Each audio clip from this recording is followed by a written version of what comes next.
need to point me where the bathroom? Okay. Well. I'll bury you the best I can. Come here. Come on. Come on. Come on. Fine. You know what? If you're gonna be that way, then you can just go back to work. There you go. There's another store. I just came from the store.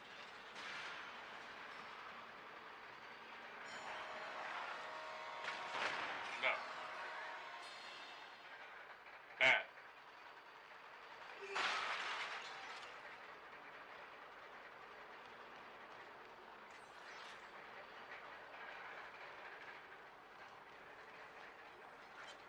Oh, what'd I get?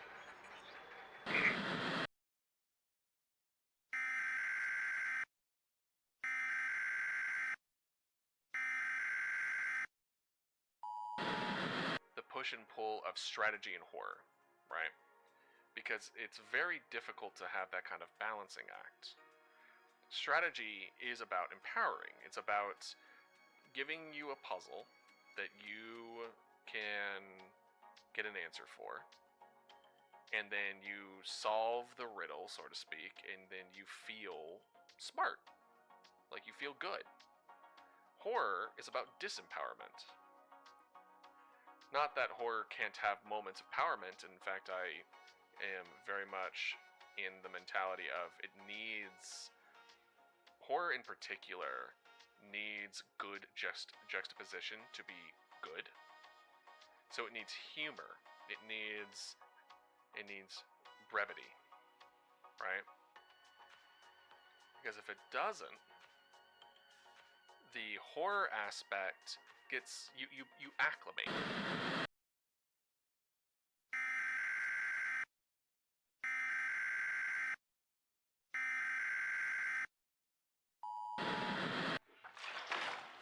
Oh. Oh! They wanted that door closed. Alright. Like, get out! Alright, we're just gonna go to lifeboats then. I mean, to be fair, it would be the one place you would want to go, but also that's the one place that everyone would go.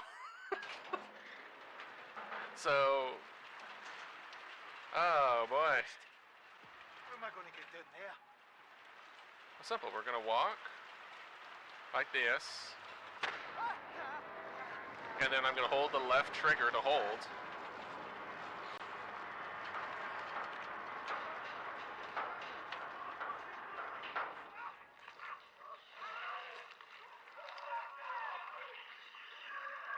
I can't. Are you sure I can't open?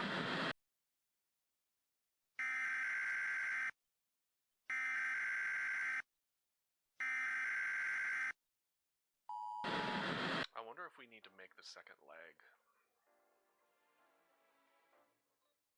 Because as of right now, we only have one leg showing.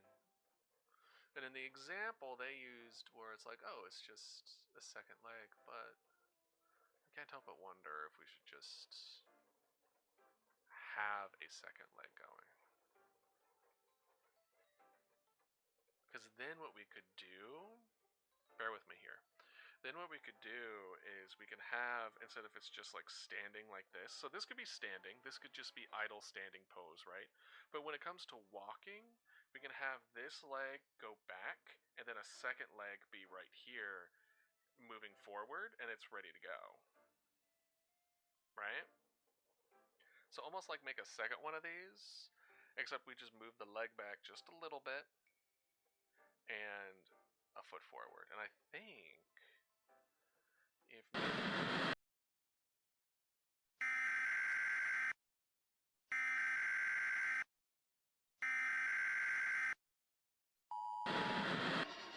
up, man? Can you give me directions? I'm kind of lost. Come on, like, you just need to point me where the bathroom. Okay. Well, I'll bury you the best I can. Come here. Come on. Come on. Come on. figured it'd be that way, then you can just go back to work. There you go. There's another store. I just came from the store.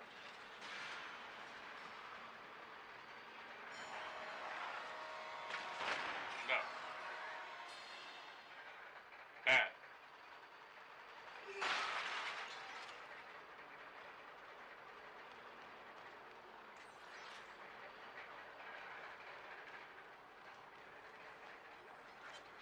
Oh, what did I get?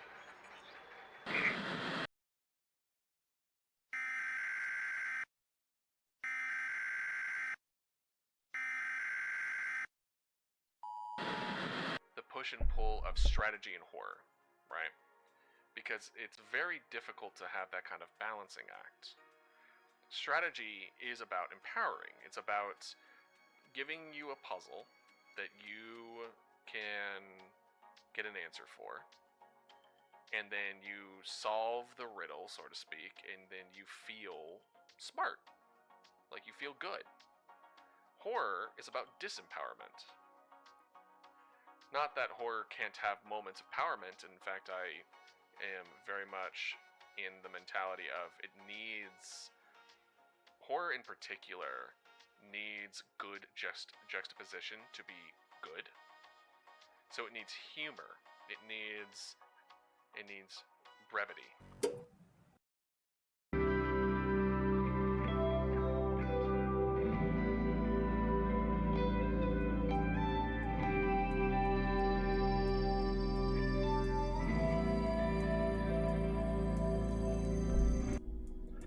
Hello everyone. How y'all doing today? Hopefully well. Got my water bottle. Still feeling pretty good. I actually worked on some stuff yesterday. It's been a hot minute. But today we're going to be going through I know pretty much the last few times we've been doing game dev stuff, we've been trying to figure out exactly what we want. So, you know, a little less coding than maybe some of y'all are expecting. But I think it's really important that we decide exactly how we want to move forward now versus kind of moving forward what we assume is going to be okay, use all those resources and time that we don't really have. And then, I mean, an argument could be made, right, that you don't know what you want until you try it, right? But I think that kind of variation in that kind of determining what direction you want to go is more to do with like, oh, it doesn't feel quite right, so it needs a little bit of a skew, versus like, we need to change this from the ground up, right? So if we are to look, actually, there we go. So if we are to look real quick, what we decided last time was that we wanted to make it so that only one call can come in at the same time. Or when the player receives a transmission on the phone, there's kind of like a line. So we're going to show the player how many people are waiting to talk to them, kind of giving that additional pressure, that feeling of things are going off the rails without overwhelming their senses. Overwhelming their ability to catch up is something that we kind of want to play with, but overwhelming senses is not something that I want to play with, right? And I remember last time we were still trying to decide how we were going to face off with the radio end, right? Like, how are we going to show the results of what happened? And I think we need to dive a little bit deeper into that. I think instead of being like, well, how are we going to have the radio work? We kind of need to go a little deeper. We need to determine what we feel may be the best way to show the player the results of their decision. Hold on. Excuse me, just sneezed. I don't know about y'all, but for me, I have been cursed with dad sneezes. I have, and actually, random fun fact. Did you know? I'll go ahead and turn this on so I stop flashbanging y'all. I'll have you know that it has, granted, I don't know, this might be old science, but sneezing is a learned thing.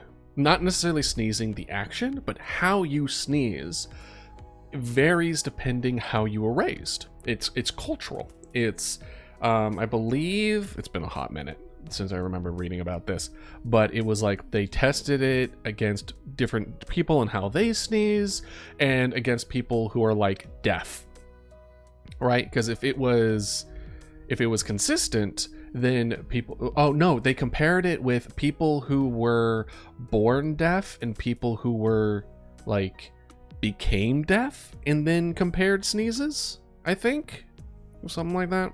And they found that there was a very big difference, and if it wasn't a learned thing, then there wouldn't be a difference. It would be it would be consistent regardless if you could hear or not, right? But there was a huge difference between the two.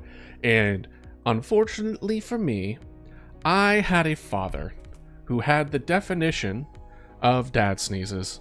He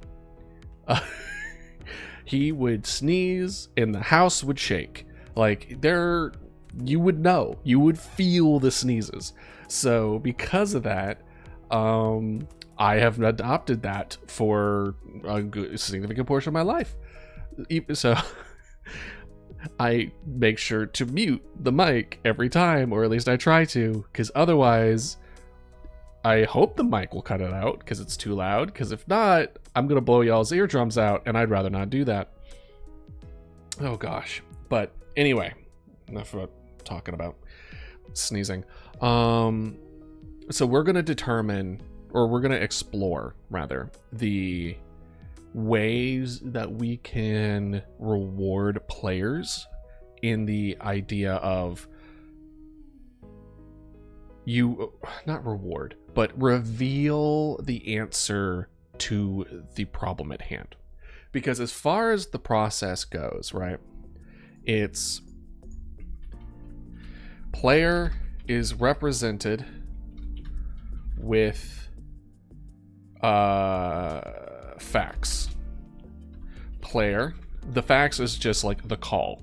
The call is like, there's something going on, there's something happening. Player decides if the facts are true or not, aka is an imposter or not. Player chooses the correct, or chooses the resources accurate to the decision. So depending on what needs to be sent, they send the appropriate things, and then you choose it, right? And I mean, I guess we could boil this down super simply in the fact of like, we don't even have the player decide what resources gets allocated. You just choose real person versus not real person. It could just be 50-50 and then it'll just auto pick. But I don't know. I don't know how I feel about it, you know? And then after the resource accurate, choose the resources. Resources arrive at location.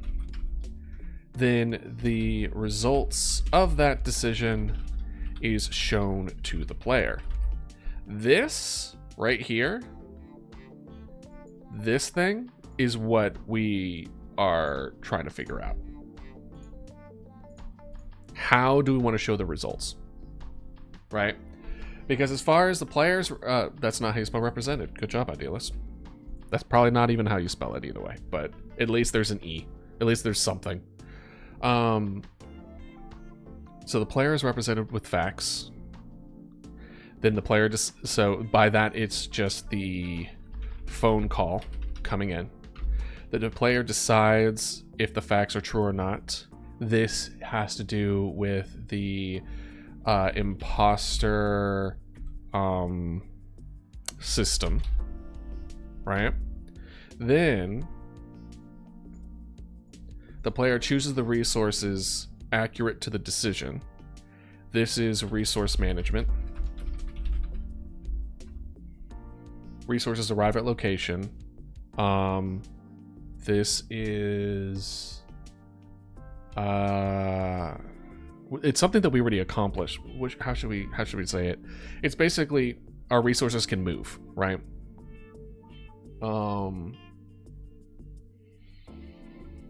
Not waypoint. What would be a good word for it? Resources. It's something that we definitely looked up before. And it was the perfect one to look up of as far as tutorials and stuff like that. But it was like, let's see, do I happen to still have it up? Let's see here. I don't see it. Maybe? Input 2D movement. Let's see here. Working memory, eye tracking. Movement for point and click. No, there was like a specific way that it was stated. Point and click navigation. Let's just say navigation systems. Is a good way of putting it. Navigation systems. And then the results of that decision is shown to the player. So we have the like 4 out of the 5 pretty much understood. The phone call comes in, they tell the player what the situation is happening, but with little hints as far as whether or not, you know, the person that you're talking to is an actual person. The player decides if that is a real person or not from the imposter system that we have created. As of right now, that is a variation between speech variety, where the voice is not consistent, where it goes high and then low and then, or it sounds like it's a different person. Then you have a more difficult version, which is sentence structure, which the sentence, it's consistent voice wise, but the sentence doesn't make a lot of sense, where it's like, well, it's kind of like you're going more and more to territory of other animals that can mimic speech, right? Like if you have a parrot, granted, have there been studies to show that parrots understand what they say? I don't remember. But when you have animals that have the ability to mimic sounds, if they don't understand it, they're going to put it together in weird ways, right? They may be able to learn like hello when people answer the phone, but not understand that if you call 911, the first thing you say isn't hello. It's I need help. But if you're watching someone be on the phone, you assume that's the first thing you say, regardless of the situation, right? It's a fundamental misunderstanding of how people act. We're kind of breaking down actions of people in a way when it comes to this, and really kind of diving deep as far as like, where would the faults lie? Where would the difficulties to understand human behavior be? Where are the pain points, right? And then we just play with those. So one of them being variation, where it's just straight up they aren't able to mimic the actual sound that they make. The second one being they put it together in weird ways because they don't fully understand what they're saying. And then the third variation, which is the hardest one, which is the sentence structure is there, so it understands human language to a certain degree, right? Actually, let me make sure. Yeah. But there's a big but. The context is not clear, or is strange. And then that's where there's like, we haven't reached the next step above, where you can understand a structure of a sentence very well. Like for instance, it's like the difference between intellect and knowledge. Not knowledge. What is it? Intellect and wisdom in D&D. Intellect is knowing how to do something, and wisdom is when to do something. You know, so it's like, I would like to order a cheeseburger is a completely normal sentence. You don't say that when you're trying to get your oil checked, right? Like, it's like, sir, this is a Wendy's kind of response to the third tier is very much that kind of response where it's just like, what are you talking about? Like, you what? So that's the third level. And I'm tempted to do a fourth. And I know we haven't talked about a fourth one yet. But this one, because I kind of feel that the first one is easy as long as you're paying attention to the voices. The second one is still pretty easy in the sense of, like, it's just nonsense. As long as you understand the language at all, you'll know it's not there's a problem. And then the third one is also like a bit. It's more difficult because of context. But in my mind, when I originally thought of the third one, as soon as I said the example that I gave, I kind of realized that I've already kind of separated it out into what probably should be two different difficulties, which is one where the context is completely wrong, and then the other, which is they don't know everything that person's supposed to know. It's a knowledge check. So the first check is a hearing check. The second check is an understanding check, and the third check is a context check.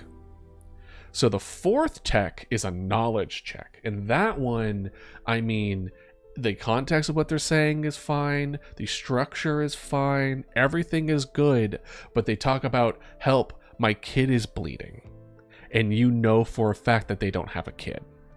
We're talking about, like, once we get to fourth tier, we're talking about like it's almost as if there's a human on the other end of the phone pretending to be someone that they're not. It's like fourth tier is like catfish territory. You know what I mean? So I'm thinking of adding, let's see here. Did we write it down anywhere as far as the tier stuff? No, this is just things to keep an eye on. I don't want to put it into interaction. Let's make a new one. We'll make this one imposter system.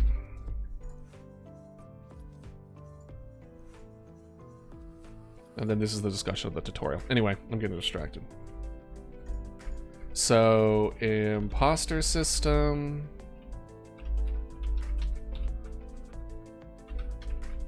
I can't spell today. I'm sorry, chat.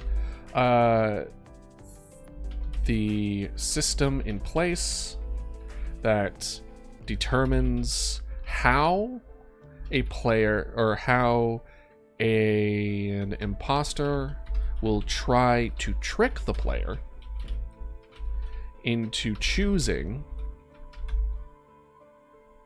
the wrong decision. And we have, let's see here, it'll be tier, name, description. So in tier 1 we have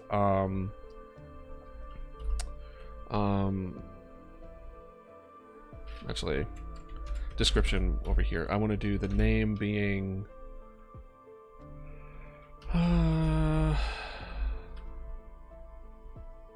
we'll say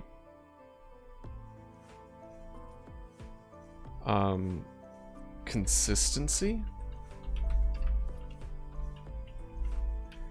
What check, and this is hearing. So the way I'm kind of going about it is like tier 1 is like difficulty. Difficulty low to high. Oh boy, wrong. What? All right. So it'll be a consistency. Let's do label instead of name. Label. So it's a consistency thing, and what it checks, or what it basically is like, what is the thing you should have in order to pass this? And the answer is, are you paying attention? Right? And that's another question. Because between having the voice be consistent versus the sentence structure making sense, which is easier to figure out? Is understanding the language easier than listening to the words? I'm still leaning on this, but I think it's a lot closer than I originally intended. So the description is, the voice is inconsistent. I don't know how to spell. We're doing that. The voice is inconsistent and varies between different voices at different tones. Then we have tier 2, which is understanding, I believe is what I said before. And it checks understanding. But the label is... What was the label that we gave it? It was consistency, and it checks hearing, and it's structure. Hey, cute boy, how you doing? Structure, understanding. And the description for this is the voice is consistent. It's a Monday. Yeah, I'm sorry. That's all I could say. Can't be me. Nothing like not making any money to really let all the troubles just melt off your shoulders. But I hope it at least is a good day for you. Nothing like trying to start off the week on a good note, you know? The voice is consistent, but the sentence does not make sense. So essentially gibberish. Like, I was gonna say AI, but AI is actually getting a lot better, so it's not even AI anymore. I'm making these tiers that are probably applicable to AI generation, really, now that I think about it. So in tier 3, this is the one that we had before that was the top tier, which is context. And it's a check of what is it? What did we have it? It checks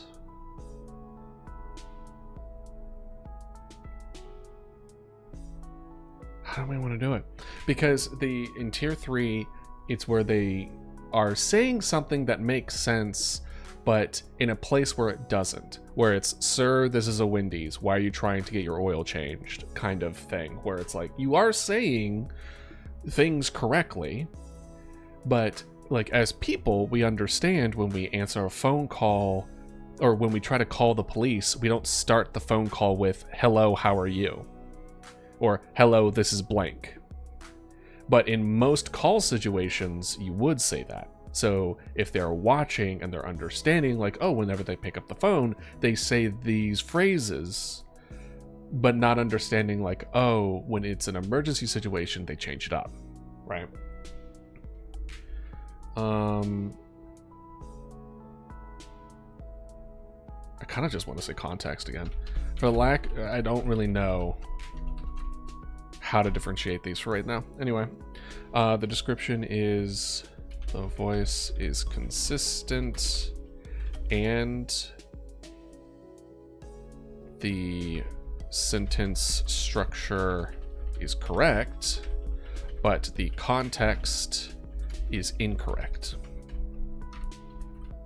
And then we get into the new level that we have kind of thought of, which is a knowledge check. And this is, how should we label it? We'll write the description first. Maybe it'll come to us. The voice is consistent, understandable, and is in the correct context, but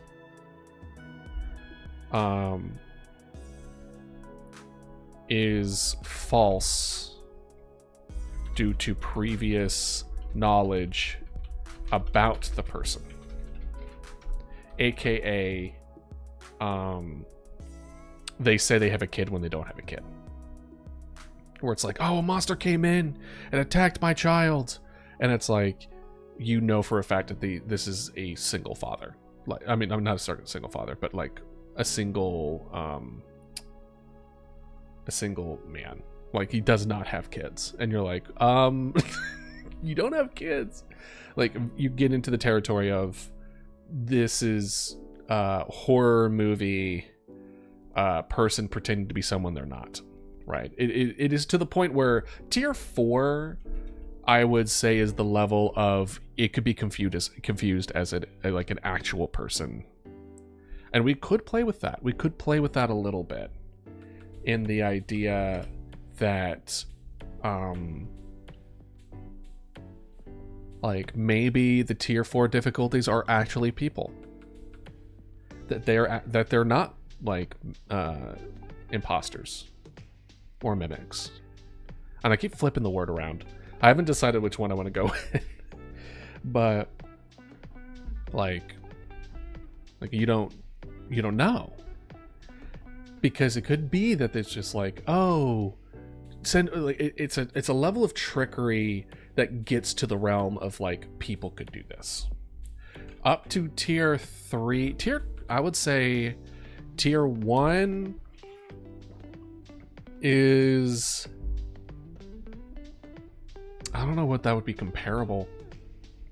I would say tier 2 is animal.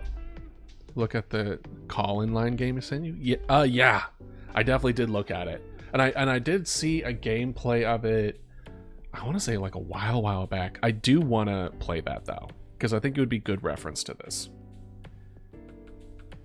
Though that one falls more in line of a memory game than anything else, if I remember correctly, where it's like, yeah, where it's like you have to, like, every situation where you can put them on hold and, hey agent, what's up? You put them on hold, and then you're like, oh, let me check the database, and then you respond accordingly. Yeah. I am working on game dev stuff. So today we're working on making our own game. I'm making a indie horror game about a 911 operator. Thank you. So we're currently going through how we want to make the system in it as an offshoot for other discussions, but it's going to be a lot of thinking things through and talking. So you're welcome to vibe. You can always put in your 2 cents. That's always welcome as well.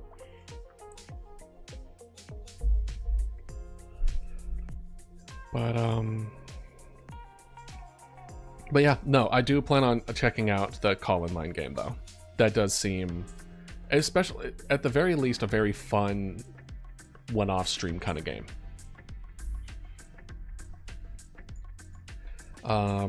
So yes, so we're moving from a 3-tier system to a 4-tier system, because I did combine this in my head, because like context in my brain was just like, oh, the context was they didn't have kids and now they're saying they have kids.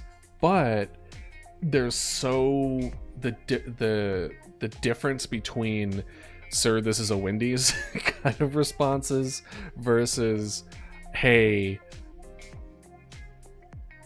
that's what you told me, I know for a fact isn't true, is big enough that I feel like it should be different tiers. Plus, I would like it a little more difficult, and I think the context one is still a little too easy, where it's like, obviously the person who isn't making a lot of sense context wise isn't going to be someone, you could run knowledge like the other phone game,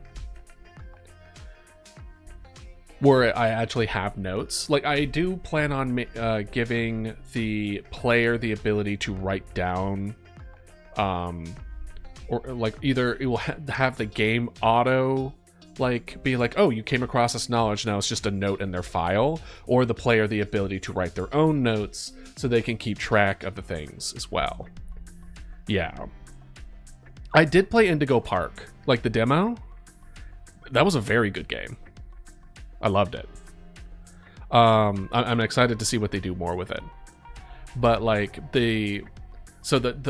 and I plan on having a almost like the stereotypical rambling grandma stereotype, but so she holds up the line for a long period of time, which a lot of people may find frustrating, but what she talks about is very lore relevant as far as what's going on with the people going like in the neighborhood, that when you pay attention will give you clues as far as how to respond when they get into like the higher difficulty calls, where it's just like, oh, does this person actually have a kid or a wife or a father or anything like that? Hope you guys need to work outside. All right, have a good one. I'll still be here in an hour. See you soon. Yeah, like I find that I have a certain love for red herrings, where I make you think one way, but it like I like making the players assume one thing, but it really means another. Yeah. Where it's like every bit of information's important. Not like super hyper important, like everything that you need to write everything down, but to the level of you can't just ignore the casual conversations. You can't just ignore certain things. It's in the game for a reason. It's not just padding. Like you can't. It is tools that can be used if used properly. And like, and I do want to also use. It was one suggestion. I forgot who suggested it, but it was that the neighbors aren't always friendly with each other. So sometimes they'll take advantage of this chaotic situation and give you false information about things happening, or they won't report something happening to the neighbor that they hate because of drama. And you just kind of have that additional layer of like, these characters are not playing by the rules you assumed were really simple. And I think that would also allow interesting narrative moments, because I do very much want to try to make this as, is it called immersive storytelling, where it's like depending on how the flow of the infection will spread will change how you like the game will interact with you and how it's perceived. So it's going to be a little different every time, because I know I also want to do that with growing the connection between the player and the resources that you're sending out. I say resources, but they're emergency personnel. They're people. And what I want is that as the game progresses, you learn more and more about the survivors of the people. So by the end of the game, there's always going to be one last one left, but you'll know the most about them. And then when you play a game again, the likelihood that you're going to get that same person is not likely. It's going to last to the end unless you, the player, purposely make it so that they last to the end, so that people can grow like attached to the things that are essentially sending them to their deaths if you're wrong. And I like playing with that in the extent of just understanding the weight of your decisions. And because I know in strategy games especially are, victims of this, where you see people as kind of just like units, and you know that there are people have to be sacrificed, so you try not to get there's a very much a distance between the people that you send out that you know you're going to die and your emotional ties to them. But in a horror game where you are kind of facing with these decisions and these important decisions, I want that feeling of, I don't want to send these people out. Yeah, it's I'm not putting any kind of like really complex systems, I plan on moving it as trying to do like a very simple thing. It's like to the extent of let's say each emergency vehicle has like 2 people, and then I just make it so that there's just a narrative for that person across the game for each one of them, and then that's it. And then I don't need to put in like a complicated process or put any kind of like system in place. It's just literally the natural flow of do you get them to the end and hear everything? Maybe, maybe not. And that will kind of already play into it. So, I mean, we are shaping an environment that will allow these things to kind of come out naturally without having to implement really complex, like it isn't going to be any kind of like decision trees or dialogue trees where if you choose this option, this happens. If you choose this option, because that shit gets so crazy so quickly. It's exponential. It's the very definition of exponential, and it's so much writing and it's so much like voice acting. It would be a lot to like get through all that. So today especially, we are currently trying to figure out how we want the results of the decision of the player to be represented. Because for a while I liked the idea of a radio, a 2-way radio that would play, like as soon as they arrive, it would play the results of your actions in the background. Like you're no longer in control of it. They have now arrived at the location with the resources you gave them, and now you get to hear what happened. And I really liked that. I liked the 2-way radio aesthetic. I liked the feeling of it kind of removes the power from you a bit, where it's just like, oh no, and there's that tense feeling of like, okay, is it something good gonna happen? Is something bad gonna happen? Did I make the right decision? But we came to a problem where like eventually it's going to stack up, where there's going to be a lot of people being sent out at the same time. And I don't want a situation where the radio has multiple people all talking at the same time. And then it also doesn't make a whole lot of sense that it would be kind of like in a line where it's like the first one ended and then it's just kind of like delayed until that one finishes it. Because as soon as the situation is finished and everyone is alive, you would see them moving on the map back to the location, the main base. Like you wouldn't have to listen to it. Versus like the actual phone calls that are coming in that do have a wait line has a lot less of a visual representation of, hey, this thing has finished. You don't know until you listen, right? So I'm kind of now second guessing my 2-way radio approach to kind of avoid a overwhelm in the sensory department. I don't mind the overwhelm as far as like putting so much on your plate that you can't catch up. That's the tenseness of the final moments of the game, right? But overwhelm with a sensory department, that doesn't make me like scared. That just shuts my brain off and I don't want to play the game anymore. Like that's not the feeling that I want to show. So like we could potentially, so there's a handful of options. We'll look at there's the 2-way radio option. Radio, where the player hears the results of what happened, which I think has a lot. I honestly love it because this is mostly an audio experience, first of all, but also then you can kind of really play of like, what's that over there? Or, you know, like just sounds in the background, or just it plays with the mindscape and the imagination as far as what's happening, and you're not visually seeing what's happened, and it's very captivating in my opinion. But it's pretty much only the fact of like, well, if we send out, we would have to be really, really careful as far as how much the player can tackle at the same time to avoid audio overwhelm.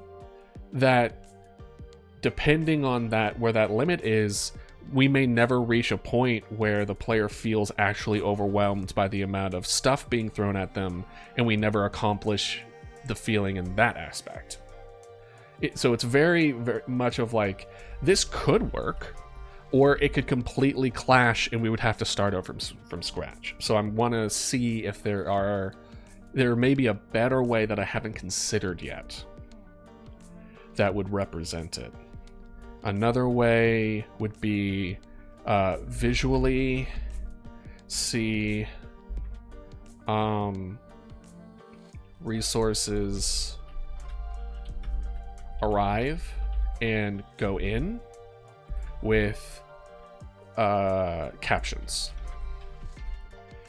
So this would allow the player to be able to respond and answer the phone calls that are more of an auditory thing, and then be able to watch a visual of what's happening.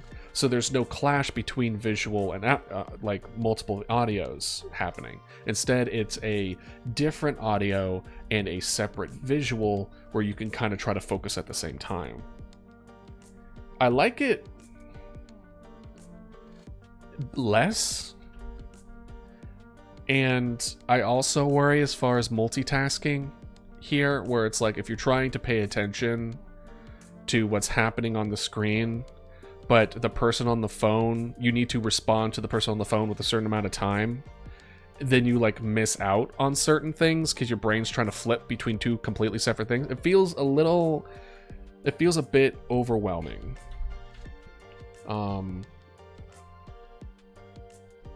Audio overwhelm potential. Multitasking overwhelm potential. Players see the conversation and what happens on the map. So we have the two-way radio, which is audio. We have visually see resources arrive and go in captions. I'm thinking like super simple, like borderline a circle on top of a cylinder with like a blue cap for policemen, etc., and they just walk around. You know that Prison Architect game? Like that. Where like super simple, where they get out of the car and they go in, and then you can kind of see what's kind of going on in the house, but then we potentially need to show what the imposters look like, and I really do not want to. I do not want to show what these monsters look like. I want the people to make their own interpretation what they look like. We may give them, well, I was gonna say we may give them hints, but maybe not.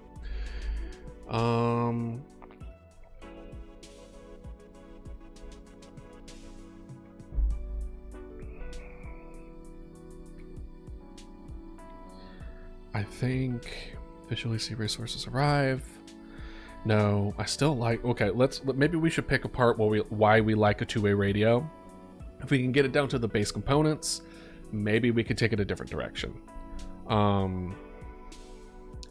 So what we like about the two-way radio is I like the idea of listening to what's happening from a auditory standpoint. So like you hear them kind of like talking over the radio, you kind of get more opportunity to understand how they are as people. It's a more characterization, another opportunity to get closer to that character. With the environmental clues, you can make them sound like they're like walking across the grass, or they open a door, or you hear crying in the background. Like you could really play with it and really paint in a really interesting way when it's just auditory. And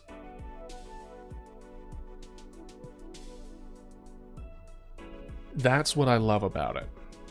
I love that you can paint so much, and then you can hear it attack them. You can hear them, the guns firing. You can have those moments, but those moments need to be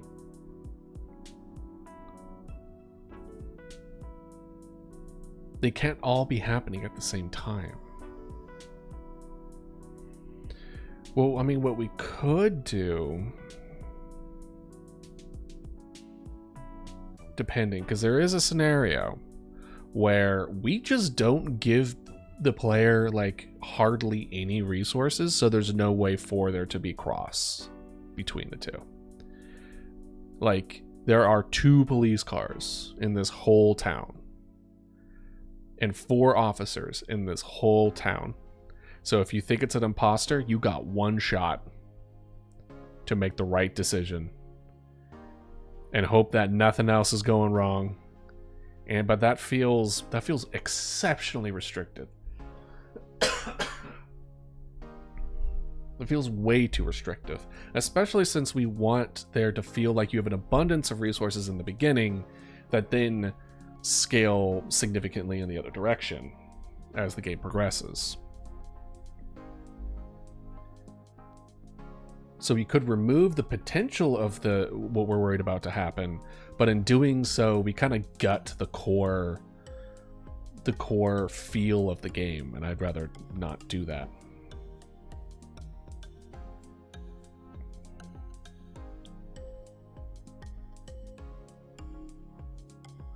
Now, what we could do, we could potentially go like the black box approach. Black box being, if I remember appropriately what the definition is where the recordings of an airplane that is exceptionally difficult to break, so that people would know what happened on that plane after it has crashed.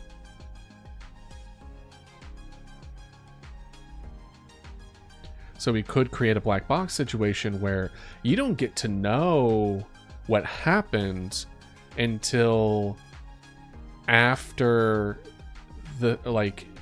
after they failed. If you got the black box, then they died, and then you get to hear what happened, because then the player gets to complain whenever they want, and there aren't any like signs that things went wrong, right?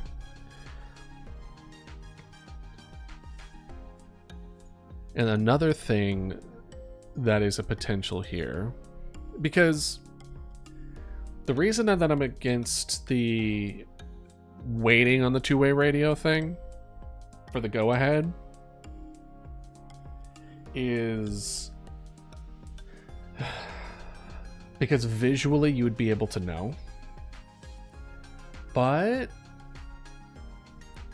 maybe we need to question if the player should be able to see it. Should we remove the ability to see the location of the resources? Because we've made a map and everything, right? We've made that. That's fine. I don't think that's going anywhere. But what we could do is make it so the player doesn't see that. Maybe it's all about it's just you only see the conditions of the car. You don't see a map and then a tracking ability on the map and seeing them move around. Originally, that was the idea because I felt it create a feeling of tenseness, where you see them moving along the map slowly and then finally arriving. It kind of gives that feeling of anticipation. But if we remove the map entirely, as far as being able to be visually checked by the player, then we don't know when they will arrive. And there is that it kind of amplifies that feeling of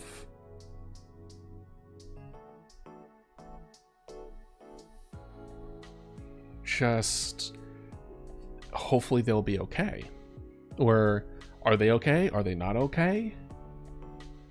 And then you would have to decide And then there would be like a radio chain where almost it's like, we have arrived, do we have the go ahead to go in, kind of confirmation, where if you give the confirmation, then you can hear the results, but you can only give the confirmation when you're ready. Granted, you could do that with the map open, now that I think about it. Do we potentially want to do a confirmation where it's like, all right, we have arrived, give us the green light and we'll head in kind of feel? And then the player gives the go-ahead, because then there's another thing pulling your time, right? Because if you're listening to the radio and then happening, we could make it so it's like it's one or the other, and you have to choose, and they can't go in unless you do it, and if they do it, then you can't answer phone calls.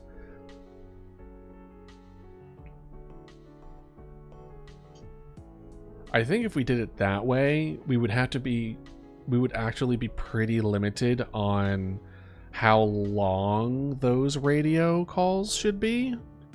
Because if it's something that it's a trade where it's like, okay, it's a time management thing where it's either you're taking in calls or you have to give them a green light in order for them to actually act upon what you sent them for.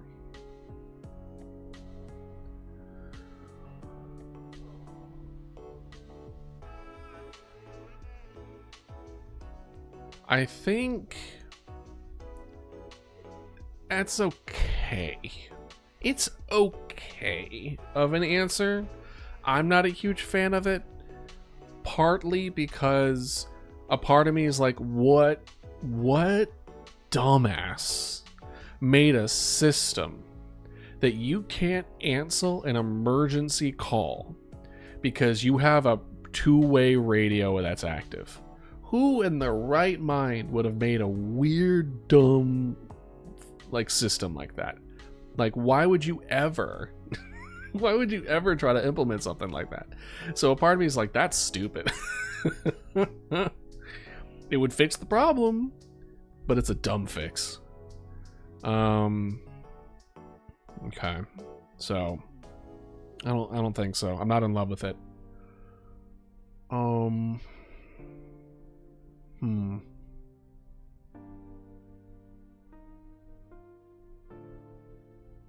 So we want the audio. We want it happening post-dead or post-mortem, where you get to hear it. I mean, that's spooky, but it doesn't pertain to anything. It's just lore. It's the classic, just let's just put it on in the background as I continue doing other things recordings, where it's like it doesn't pertain or change the gameplay in the slightest because the results are already known. It's just like, oh, I know they died, so do I really want to hear how they died? You know? And when you get into that layer of it, unless it gives you additional information like what direction they went or who they're mimicking, or like anything that you couldn't already assume based on just the fact that they died in that house, is like, cool, I'm not sending anything else at that location anymore, or I have to look out for it spreading from that location now. That's it, right?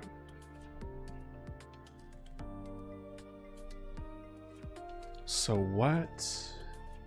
And then we talked about as far as turning the map off, where the player isn't able to see it, and that does interest me a little bit in the sense of the removal of that bit of information it's kind of scary in the sense of like, I don't really know how this area is laid out. I don't know how the addresses pertain to how long it's going to take for it to get there, right?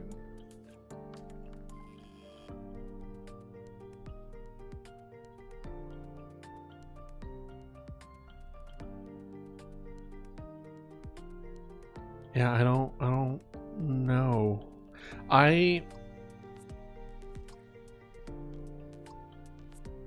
I don't. I think it's a completely separate problem. I think the idea of removing the map, as far as visually from the player being able to interact with it directly, is an interesting idea, but is not going to solve any problems we currently have. It's just kind of like a different perspective way of viewing things, but it doesn't actually solve any of the problems that we're dealing with right now.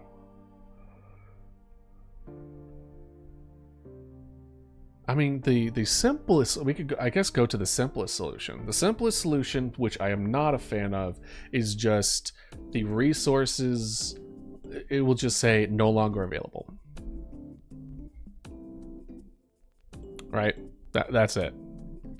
It'll just say no longer available, which I really don't like, because A, it 100% depersonalizes the fact that you like lost people. It you know what I mean? Where it's just like, oh, I guess they're dead now. Well, that's anticlimactic, you know? I'm not gonna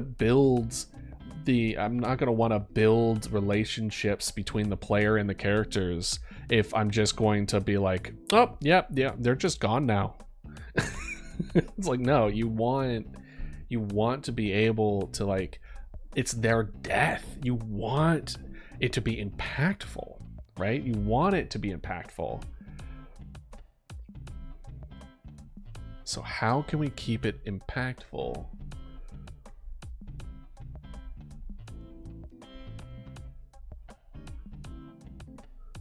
I mean, what we could do is that, like,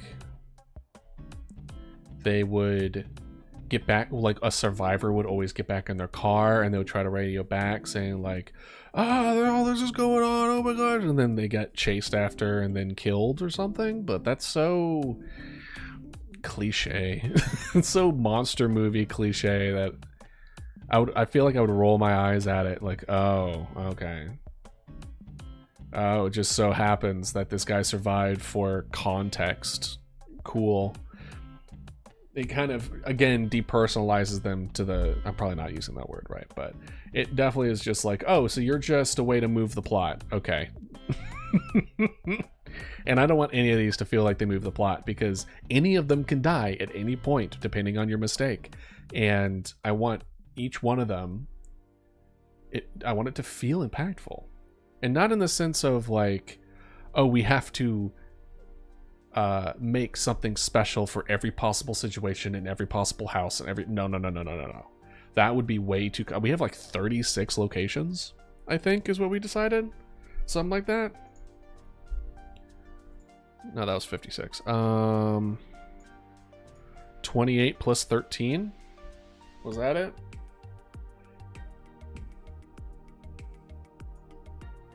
I don't remember. No, houses is 23. Yeah, 36. It was these two. We have 36 landmarks. Not this. Okay, good. With 36 landmarks. Imagine doing, if assuming we only had like just two guys. We would have to make each one of those houses be the death for one of those guys, and both, that would be what, 72? That'd be 72 different death scenes? Hell no. And we wanted, I think it was like, we're like just throwing the number out there without proper tuning. It was like 6 cop cars, 3 ambulances, and 2 fire trucks. Assuming there's 2 for each one, that's like what? 12, 18, 22? So 22 times 36? Yeah, no, that's not happening. So instead, it's just, there's going to be some variability in the deaths, but for the most part, the character, when we make the characters for each of those resources, it's going to be like, we make a narrative throughout. We pretend they get to make it to the end, so we make a narrative for that, and then we make a death or a variation of deaths for them, and then that's it. And then the game kind of like chooses whatever, right? And then how the game, what will unfold with that is that different kind of deaths will happen, and different characters will make it near the end, and then you get to know more and more about the people that live there as you play. And then as you play again, different things will happen. But we didn't make like a tree. The tree is the player making the right or wrong decision, right? It's not complicated. We don't have to make it complicated. Luckily the complexity is already removed because we're not doing it in a way where everything is so rigid. We want more organic reveal, which makes it already, we just have to be more careful with the system creation versus a like tight structure that needs to be exact. So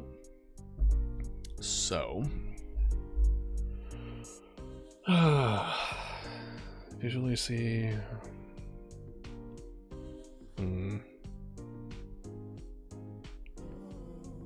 So we want the deaths to be impactful, which is why we liked the two-way radio, because then we get to hear what happened.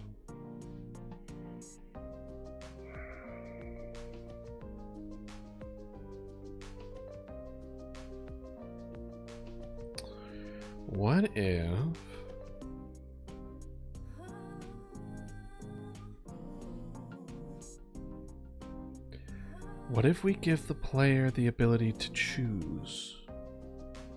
Alright, so what I'm kind of thinking is, like, we don't restrict the player. We let them kind of answer phones when they feel like it, and the police officers will go in. They're not going to wait for the player's go-to, right? Because we also don't want to put too many decisions on the player at the same time, because that's exhausting. And then it puts a lot of mental load, right? We want to give enough mental load to be interesting and interactive and like a good, way to stretch the brain. But we're already kind of doing that with most of the mental load we want on the decisions of whether or not they're imposters, right? So what if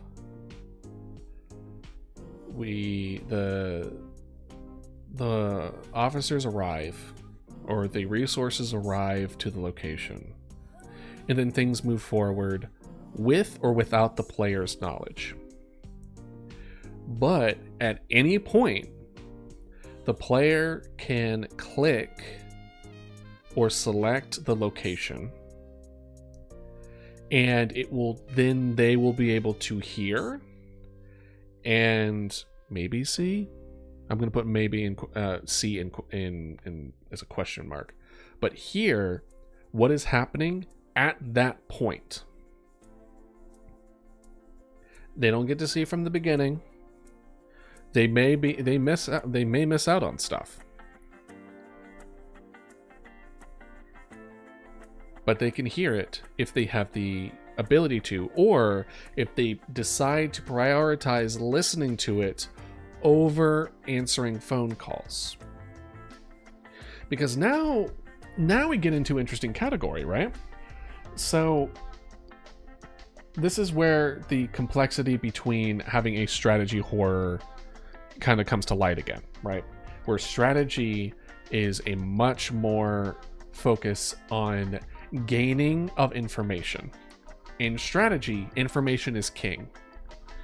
Where the more information you have, the more decisions that you can make that are more than likely the correct decisions, and then you get to, you have an advantage compared to those that don't.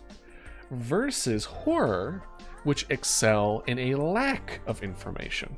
The more information that you don't have, the more scary and frightening it is. So a game that is both giving you information and not giving you information, there needs to be kind of like a trade-off, right? There's a more kind of like a risk or reward. It's kind of like a deal with the devil kind of situation, where you, the player, can decide to listen to what is happening with your decision.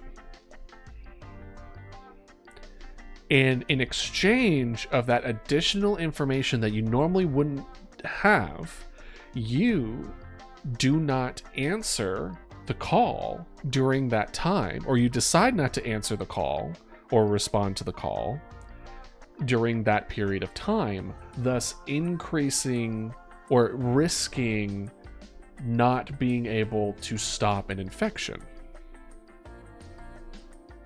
So the trade-off is, if you're able to do things efficiently and you can make it so that everything is working around you being able to listen to what's happening to get that. Right? So, sorry, let's make sure everything is okay. No, everything is fine. Okay, that's fine. Let's switch this back so it's not as bright for y'all. So,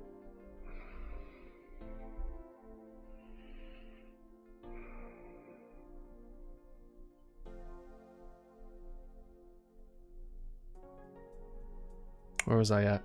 I was distracted because OBS kind of gave the welcome to the chat room thing, and I was like, did I get disconnected or reconnected? What happened? No, everything's fine, or at least what looks like everything's fine. What was I doing? What was I saying? It was giving the player the agency to choose between gaining more information at the sacrifice of not moving the main objective forward, right? The cost of additional info is you may lose a key area. You may lose other information, right? But the only way I can see that working out is if listening to what happens with the police officers or the resources, listening to them needs to give the player information that they couldn't otherwise assume. Because as of right now, there are two states as far as what happens.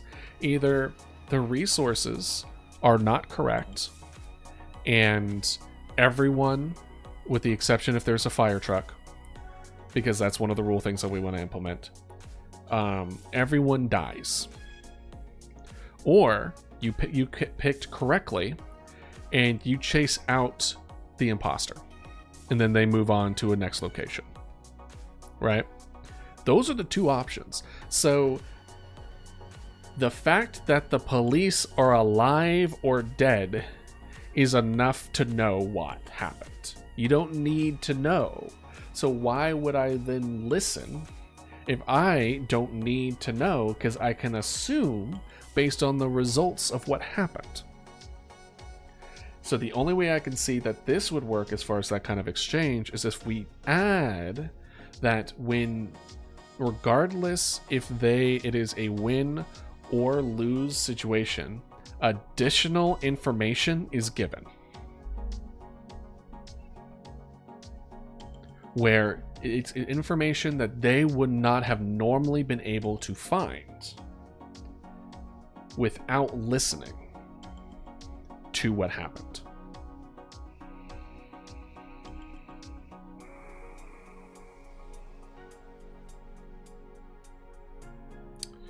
The only thing that comes to mind is if the imposters are able to replace the resources, where they're moving, but you don't know if they're moving, the people that are moving are actually people, or if the imposters pretending to be the people, right? We haven't really considered the resources being able to be replaced, and you don't know about it.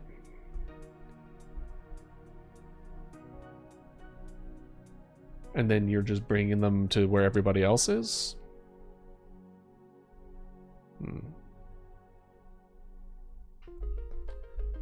I don't really know how I feel about it.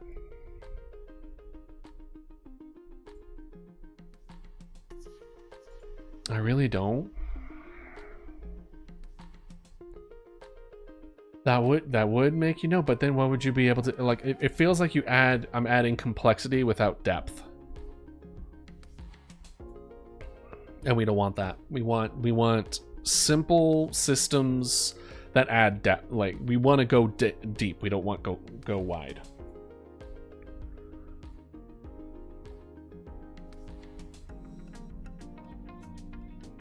So,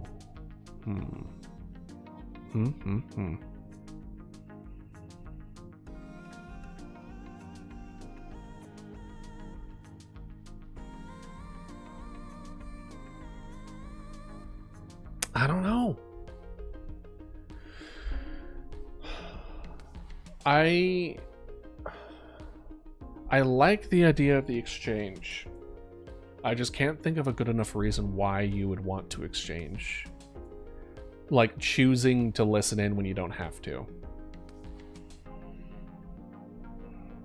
I mean, the easy solution out is just make it so that listening to the location unlocks a collectible that allows you to, like, if you every location has like a video or like a quote unquote black box where you get to listen to everything that happened to it.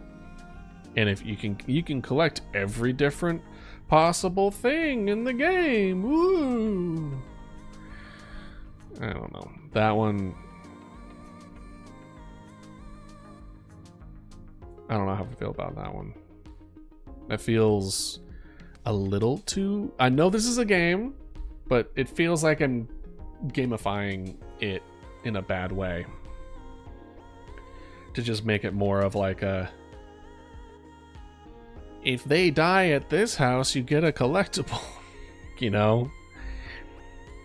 I don't think we want that. I don't think we want that kind of direction.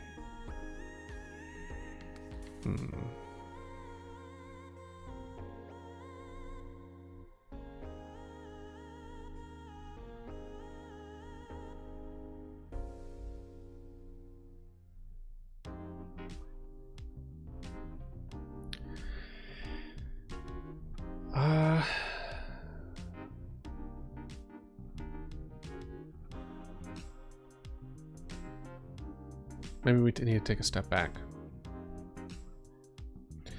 So, we want death to be impactful.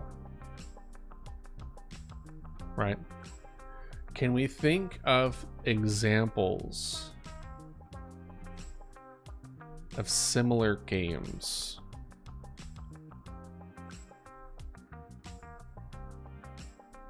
I'm trying to think of the deaths that were most impactful, but maybe that's not the right question. It doesn't feel like that's the right question.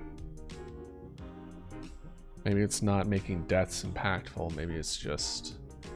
I think it's just giving the player the answer. They answered the problem.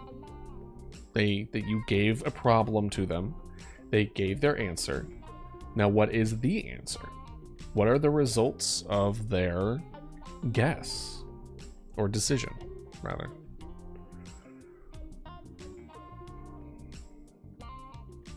And to me, that reward is... It feels good where it's just...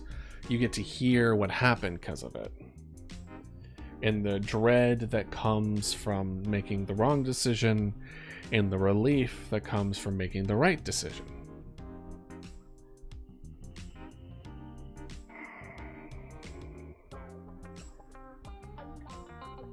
And the less or the more we downplay it, or the more that we just kind of are like, just show a bar going up and then they leave or they don't, the significant less impact it is on both those sides. If you just tell me where it's like, I made this decision and then they're just like, oops, they're dead, I'll be like, oh man, that sucks. Or it's like, whew, well, I'm glad. Like, it's very little. Whereas where you get to hear it happen, the feeling's so much more intense.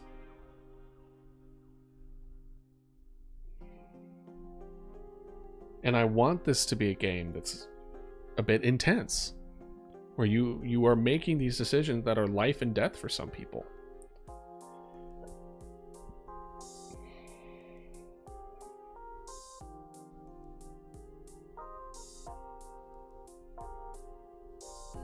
Welcome back, Agent. Still trying to figure out stuff. How was work?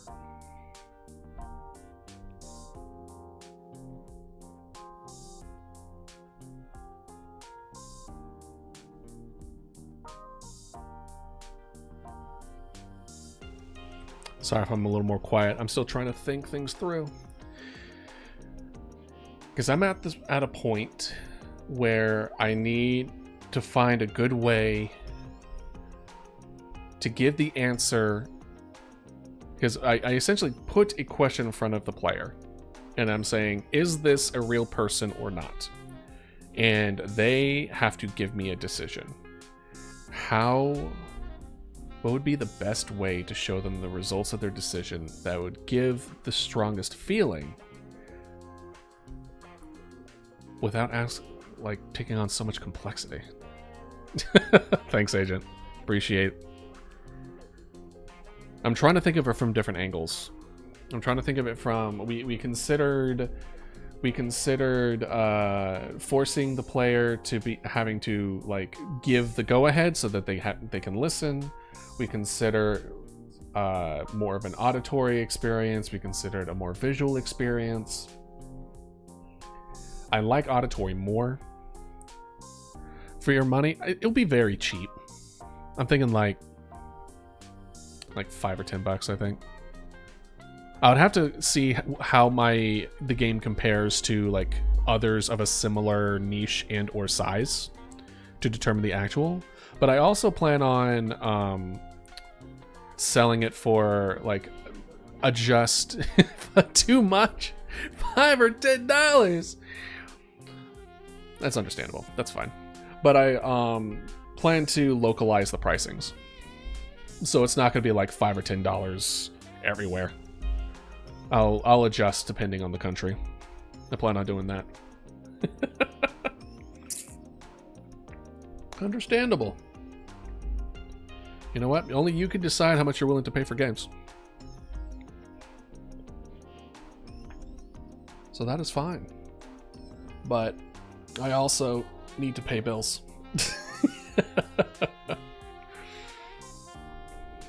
So if I want this as one of my revenues of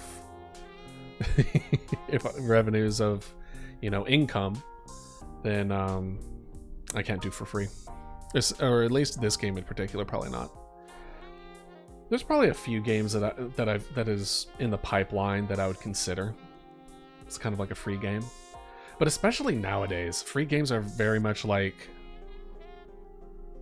have an inclination of like it's never really free. There's like live service or stuff tied to it, and live service right now leaves so many. How many games did you do? No, this is my first one, but I have a couple of ideas for other games after we're done with this one. So this is the first, but there are others that I'm like, okay, I think I'm going to work on that one second or that one third. This was the best one as far as like the first time doing it, especially when tackling Godot, especially with a more limited timeline. This one was the one that was most manageable, that I was excited about, that wasn't too what's the word I'm looking for? Ambitious. $100 for this game and you will buy? What happened to not paying more than $1?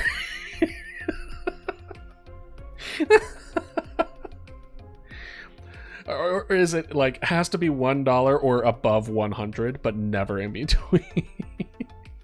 Well, how about this? What if it was free, but then I made a skin for your character that was $20? Or different skins for the different ambulances and police. $5 to make the phone calls British. Honestly, kind of funny. Oh man. To be completely honest, I haven't considered for pricing yet. It'll probably be like upfront though, like just cheap upfront. This is definitely not one of those games where it's like, it's a $40 game. Hell no, this is not a $40 game. If I actually remember correctly, the 911 operator ones, which is what I would probably consider like comparable, even though they aren't horror games, were like 20, 30 bucks, something like that. You need to do a cleaning game? Oh yeah. Do you just like cleaning games in general, Agent? You love cleaning games? Oh, have you heard of the Goblin one? Like the where you clean the dungeon? I think it's coming out, but I think the demo came out. Yeah. Yeah. That's really good. I'm trying to think of other cleaning games that I've played. What's your favorite? What's your favorite cleaning game? Is it Viscera? I feel like Viscera's a bit old. I feel like probably there's been a couple good ones that come out recently. Ooh, Power Wash Simulator. I consider that a cleaning game. I've considered that one. It looks so... Yeah, Power Wash. There's also like House Flipper or something. That one's pretty decent. But I Power Wash was definitely one where it's just like, I should get that. that feels just like a good time. Viscera, but as long, but I don't have any idea to buy Arc Power Wash. Arc Power Wash? Arc Power Wash. Arc, the dinosaur game. Gotcha. Yeah. But yeah, no, Arc, I mean, I love Arc.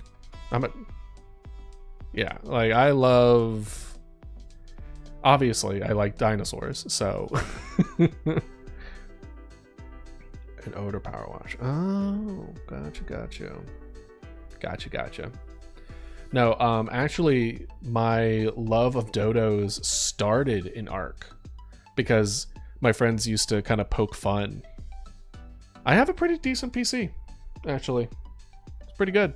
I like it. It can handle Arc. But Arc is also super not optimized. So I don't know how good it would be able to go, but it was good with my old PC when I had that. It is a free game. It do be free at the cost of your sanity. But Arc, I mean, Arc is one of those games where I definitely don't like playing the PvP aspect of it. Or the Power Wash. The Power Wash is a free game? But you didn't get... Oh. No. No, it was good. My friends used to make fun of me because the first thing I would do was make a dodo farm. Because I loved the kibble. No way is Power Wash $80. There's no way. There's no way. I don't believe you. Hold on. I'm pulling it up. Yeah. Power Wash. Because I know it's also on the Game Pass. Oh, okay. Yeah, it's $25. Or at least I'm not sure if if it's different currency. Anyway, getting distracted. But it was a good unwind for them. It's $89. Oh, that's so... I am so sorry. I was gonna say, I guess depending where you're from, for me it's only 25.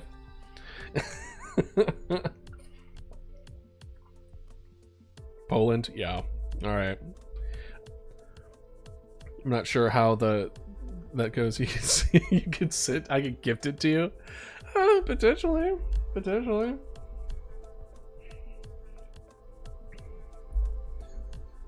It's like this is what we'll do. It's like you will gift me 5 subs in an exchange. I will send you Power Wash Simulator. It's like like, yes, it evens out. This is called money conversion.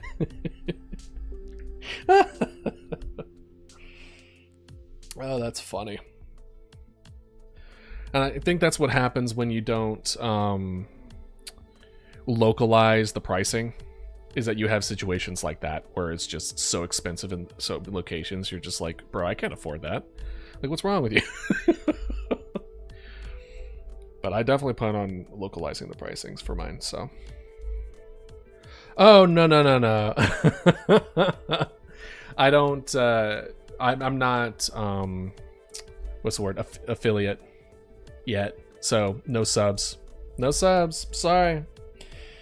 I gotta get to, I'm not popular enough. Yeah, what can I say? I have to get up to 50 followers, and I have to have an average of 3 people watching over a span of 90 hours. I have 40,000 subs. You have 40,000 followers? 40? Oh, damn. I was gonna say, you a LootTuber or something? What happened? How do you have that many subs? That's crazy. Why are you hurting about the $89 then, Mr. Top 0.1% of Twitch? If cleaning games got me 40,000 subs, bro, I mean, yeah, let's go for it. Let's go. I'll play more Viscera. Damn. Hell, even like 0.5% of that I would be happy with. Did you get a bot subs? No. Or at least I hope not. But I mean, maybe. I don't know. Certainly not anything important like on purpose. But I imagine maybe some of them would be. 40 hits coming your stream and following you. There's been I would say like a good handful of them are from people who are just kind of like, hey, we want to make art for you. I'm not 100% sure if they are bots or just trying to sell their stuff, but sure, it was like 130 followers and 4K bot spam followers. Damn. Yeah, no. Certainly not any of that. Whenever I see anything that I suspect is actual bots, I just ban them. Because, like, here's the thing. It's like, I could... Yeah, it would boost my follower up, but it's not going to boost my, like, people viewing. And then on top of that, it's like, it's people that don't, like... They're not people. They don't interact. I would have a dead chat. And who wants that? One right long is a bot. Yeah, I haven't had any like super long. The bots that I've seen are like the ones where it's just like, you can get a crazy amount of followers by following this link, and then and it's a first time person talking, and I was like, cool, I'm banning you. The ones that I'm not 100% on are we have full on conversations, and then it eventually moves on to like art. Did you see a dog streamer Valorant? No. Like a dog or like a VTuber dog?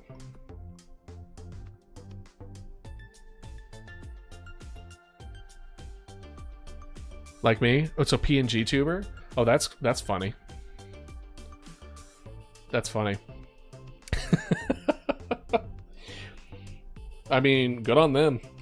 Seriously. Who am I? He has like 100K followers. Damn. What's his name? I want to check him out.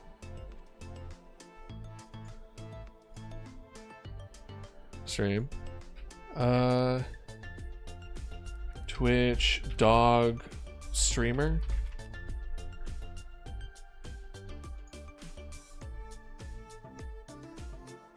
Are you gonna eat those pants that you're wearing? The one that's popping up is someone called Meowdalin? No, that doesn't look like it.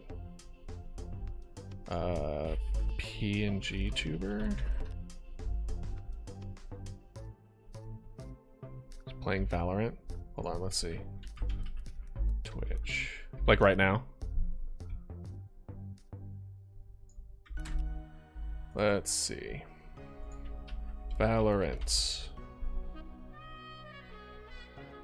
Let's see. I'm totally distracting myself with this, but I'm fine. Wait. It's not soy. Is it soy pan? I see some kind of dog here.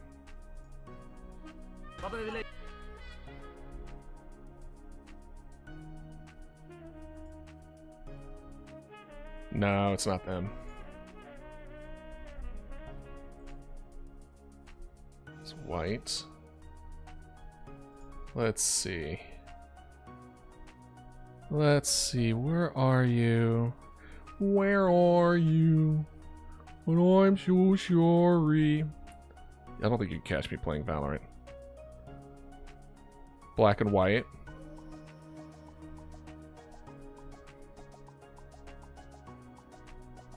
Is it a dog or a dog person? Like a dog, like a cat boy kind of deal. Dog, okay.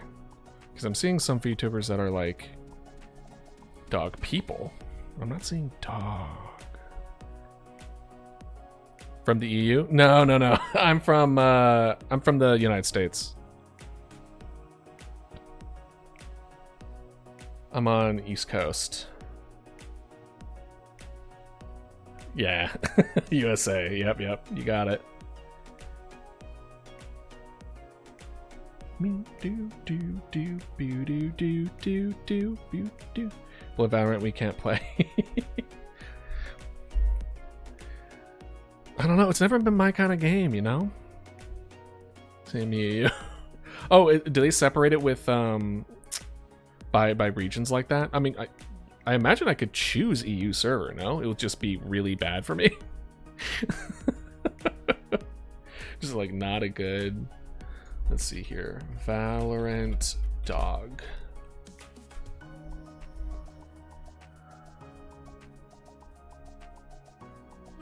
Yeah, I'm not finding it. That's fine though. You need to be in EU and do ACC. Yeah, I'll get right on that. It's like I was gonna say, do you know how expensive? You know how expensive moving across the big pond? Where Power Wash Simulator is $89?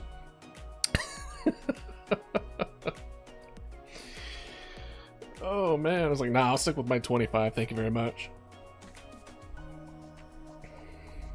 I was gonna say, do I know anyone from the EU? I want to say most of the people that I talk with on the daily are US. I know some of y'all from chat wait for me to send me. Yeah, I'll send you the plane ticket.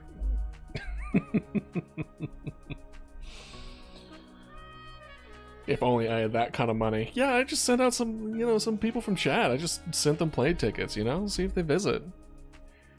What is that, like $5,000? Whatever.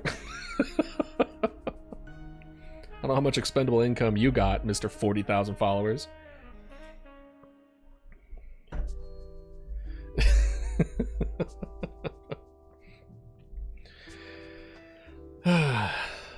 Good laugh. All right. Okay, that was a good... I was close. Oh, no, I'm not. I am... Add 10 more years to that. I'm old. Or at least not old, but internet old. You 70? Yeah. Can't you tell? Bro, if I am this at 70, I'm doing great. I'm doing amazing. If I'm like this at 70 years old, bro, I'm on the top of the world. I'm good.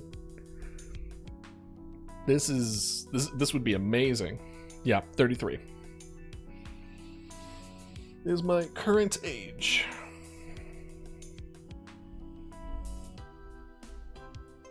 So I'm certainly older, but thank you. I'll take that as a compliment. I don't know if it's a compliment, but I'm going to take it as a compliment. Thanks! I thank you for the voice. It's really nice.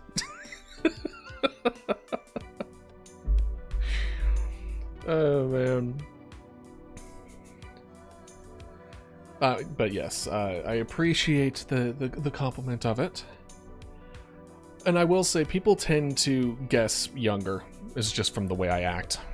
I certainly don't act in my mid-30s in general, but that's fine. I think for a lot of people, at least a lot of people that I've met, are like they very much still have like the brain that they had in like mid-20s. You never do cameras, I think. You guys with cameras are like not more followers. No, don't tell me that.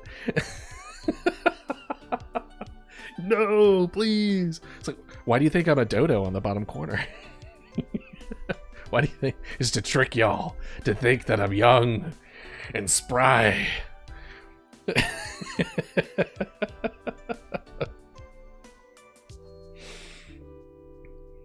No. As far as like showing face, I only really plan on doing that maybe on my Sunday streams.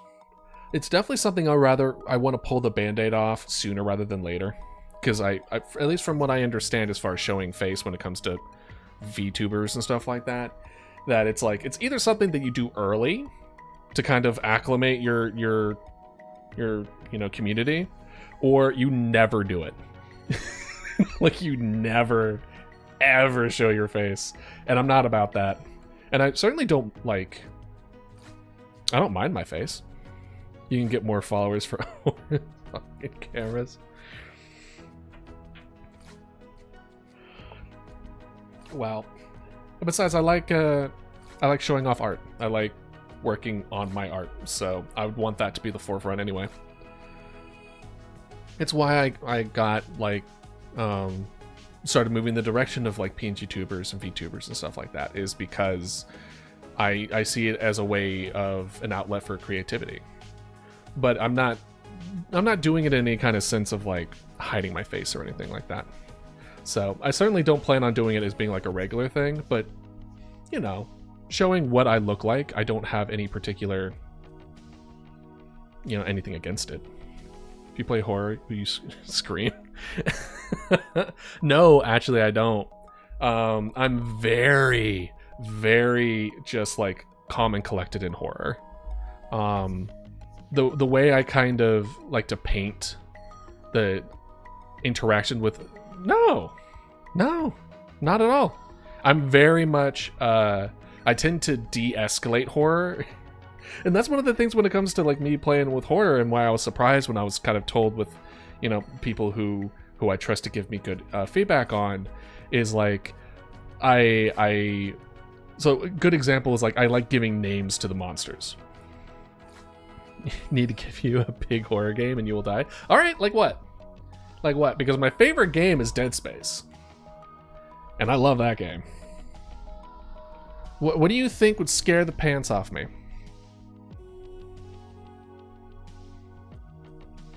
Like, are we talking like the game where if you scream you die? Where it's like, oh, if you speak up, it will, if they jump at you and then you scream, you'll die. That stuff would literally be like a 5-minute thing for me. Just like nothing. Yeah. Tell me the game. Tell me the game. Once you find it. I think the most scared I've been in a game is that I was locked in behind a ghost in Phasmophobia in the prison location in the dark, and I could hear it like getting closer, and I was like, this is really scary. This is really scary. But I don't think I've ever screamed. I don't know if I've ever screamed from a video game. I've jumped. I've flinched. But I don't think I've ever screamed. Do you like escape rooms? I do like escape rooms. Actually. They're really fun. Especially in like team building and stuff like that. If you do it with like your coworkers, it's really fun. Do it with some friends. Like good puzzles. Do you play all free escape rooms? No? Is that like a game? Because all the escape rooms that I've been to have been very, I had to pay for. And also, I don't think I would ever trust a free escape room. That just sounds like an abduction. Too free to, oh, okay. I've seen that like co-op escape room game that I saw people playing like a year back, but that's the only thing I can think of. I'll bring that up. I'll see if maybe we want to do like a escape room stuff. I think that would be pretty fun with us.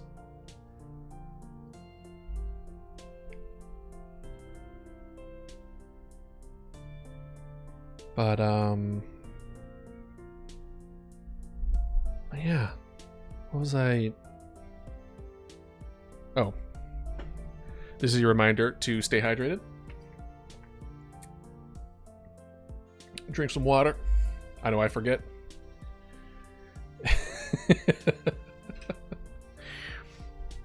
No, it's fine. I was getting to that point mentally where I was starting to hit a wall, so I needed. This was a good.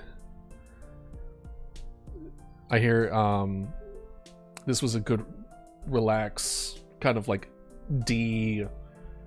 de-wrinkle of the brain. All right. And plus, sometimes you need to take a step back a little bit in order to see things from a fresh perspective. Because what we got is we kind of understand exactly what we want to move forward with, right? We want to create an answer for people being like, "Hey, I think this is an imposter." Do you see one more cleaning game? Forget the name. One more cleaning game. Like what? What are you cleaning? But we want them to have a response or to have an answer to it that isn't just anticlimactic or simple or straightforward, like monsters. Like you clean monsters? Are you sure that isn't just the orc one with like the maid outfits? Like clean the dungeon? I don't know. You'll have to figure out the name and tell it to me because I have no idea. Could be something on our list. Like Mr. Green Ping Pong. They pop.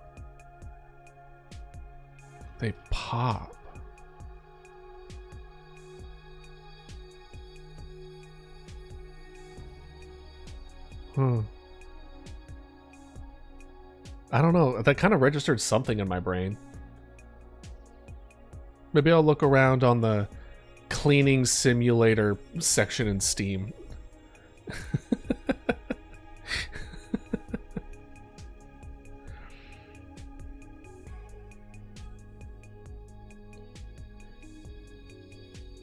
What will it be?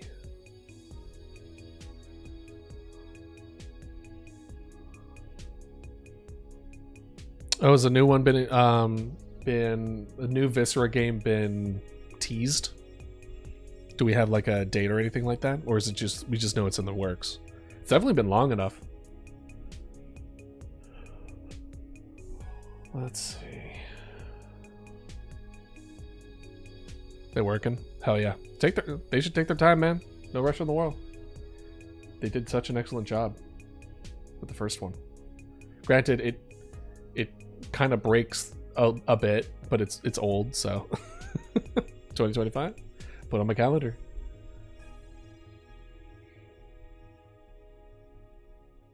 But what should it be?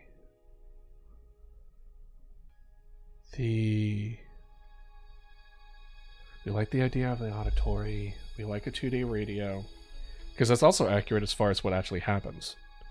So we were kind of looked up as far as the EDA or ETA. I forget the name of it. It's like emergency transfer system or something like that. Obviously not that, because it's not the right acronym.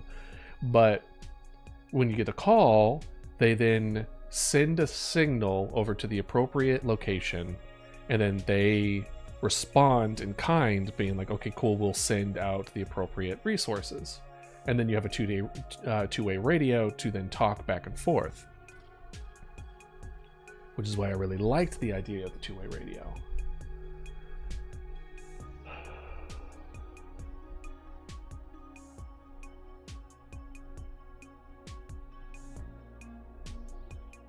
And we could potentially play it.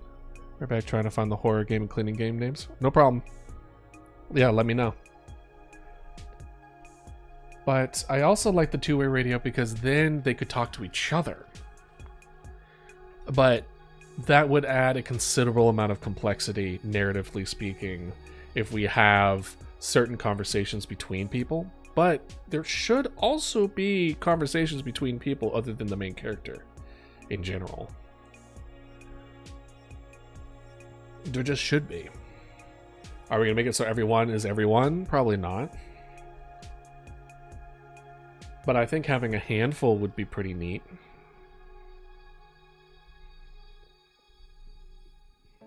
Kind of gives a little bit of an evolve feel.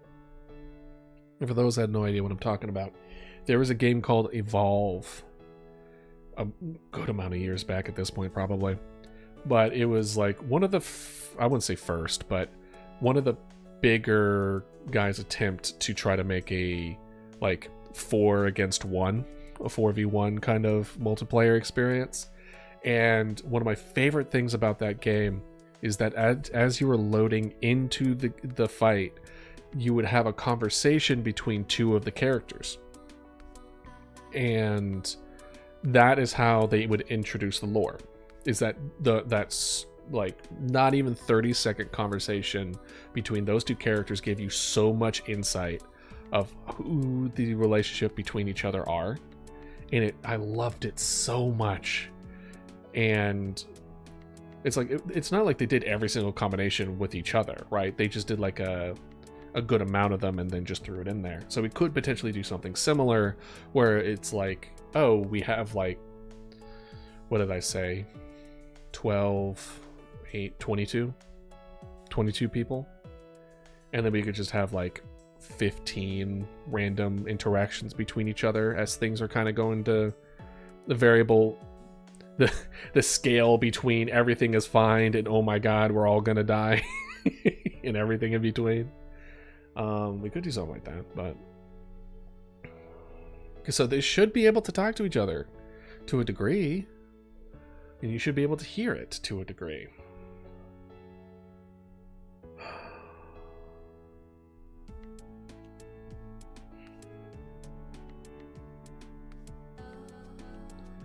What we could potentially do is just make the noise of, like, you know, the classic radio of just like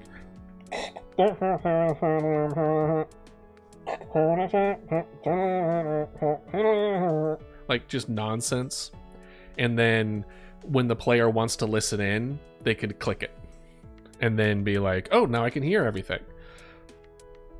Because like, maybe we should think it through logically, right? We have a two-way radio system that now connects us to every single resource that is available, right? And you would have them be able to talk with each other, no? Would the radio connected to police officers be connected to firefighters and EMTs? Probably not, but maybe you would, especially in a small town. Maybe they're all kind of in the same, you know, line where it's like, if one is needed, at least you know, and it would probably be something that multiple would be needed to a degree. Like how many situations are there like, oh, there's a fire truck and we probably won't need an EMT, you know? Probably would need an EMT unless you're really lucky. And I don't know how many police situations would not require an EMT as well, depending, unless it's just like, you know, not a problem. So in my mind, it's like, Monster mop-up cleaning game? Let's see. Monster mop-up. Monster mop-up. Oh. Rescue the Ragamuffins? Oh my gosh.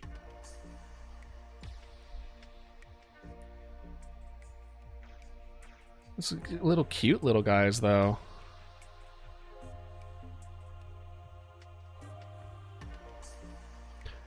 Would you consider Zootopia a cleaning game? Because that's coming out soon.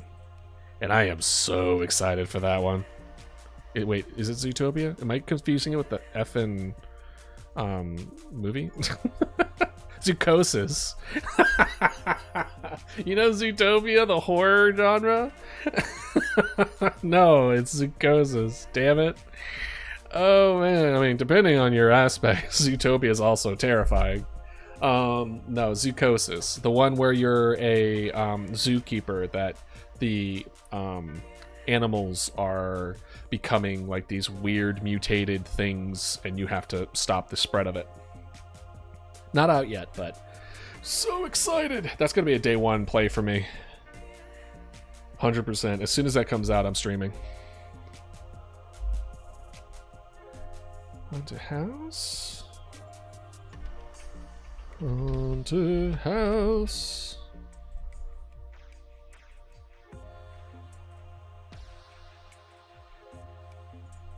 Do you mean Huntley House?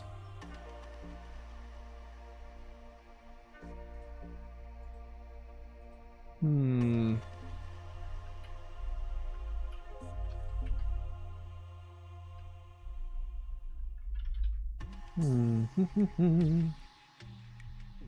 Yeah, I'm not seeing it.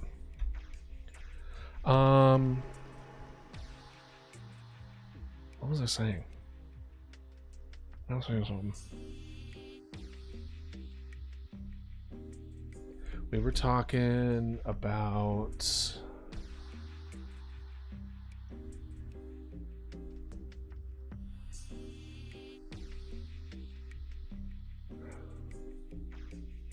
what were we talking about? Yes, the radio. We were talking about the radio where there was the two-way, there was the communications with us with the resources, but in my mind, they would also be able to talk with each other. So also in my mind, I think it would also be important that we get to hear if they announce over the radio of things going wrong, if they're close, I don't know why they wouldn't just also try to like save their friends or save people they care about, where they're like, we're on our way, you have backup coming, right? Or something where they would go against the operator, and be like, no, I didn't tell you to go over there. And it's like, well, I'm gonna. I'm not gonna go help my friend who's in trouble, right? So maybe from a lot, we need to kind of view it from like a logical standpoint. It's like if we introduce where everyone has access to a two-way radio, how do we foresee it unfolding?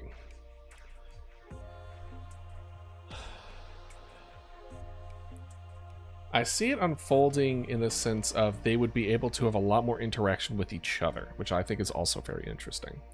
Though it does add a good amount of complexity on our end, I feel it adds a lot more depth and complexity, at the very least in the system standpoint. Because then you get to really get to have these characters that, for the most part, don't feel like they're in a vacuum. Because that's one of my biggest gripes when it comes to like narrative design in games, is it definitely feels like all the characters are in a vacuum where they're not really interacting with each other a whole lot. Like the situation that's happening, it's like, oh, they interact with you, the player, but they don't see each other. Not really, not in any kind of meaningful way. And when they do kind of see each other, it's scripted, right? It's not organic. And I mean, this is just as scripted, I guess, but I want it to feel a lot more organic. So I like the idea of the two-way radio in the extent of now we have an extra layer of interaction that doesn't include the player. which is so important. It's so important. It's like you know when you read stories or manga or manhwa or whatever, and like the only thing that happens is centered around the main character, but outside of the main character, like there's no real stuff happening unless the main character's tied in some kind of way. It's so annoying, and it really doesn't. It gives it such a like horrible feel. SCP Descent? What? Hold on, this is an SCP game? SCP? I love SCP.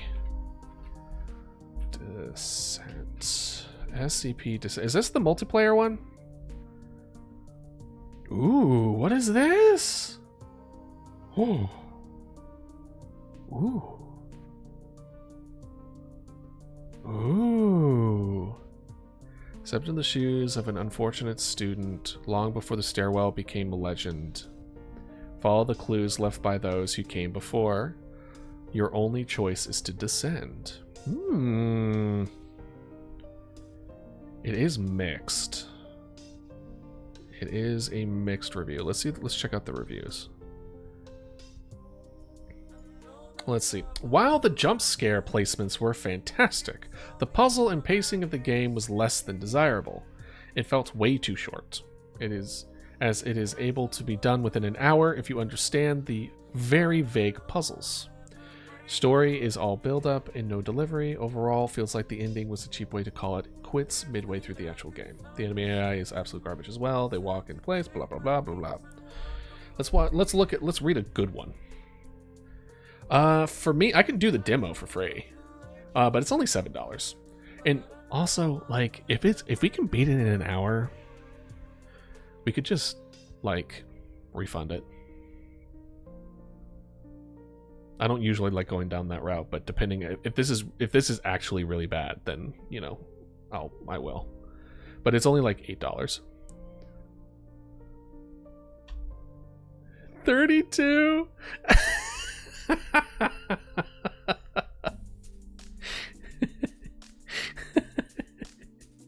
I like the Automod like flag that. That's funny. $32. Yeah, it's $7 over here. Going to listen. Our games are cheaper. Gotta say. That's one thing US got going for it. You'll be in debt for the rest of your life, but hey, our games are cheap.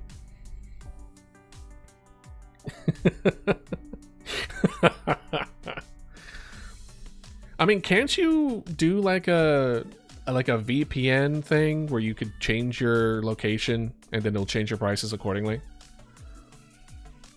I vaguely remember hearing people do that. You see me games.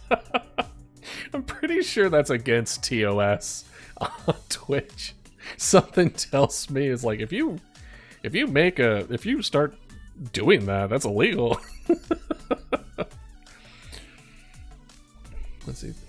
Let's see. Okay, take on delivered edition optimal hints to keep things moving.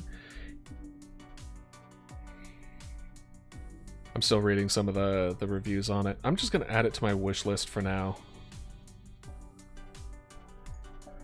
I'm a huge fan of SCP, so House Flipper 1 and 2. Let's see. House Flipper. 1 is 25 and 2 is 40. 40. Jesus. That's a lot.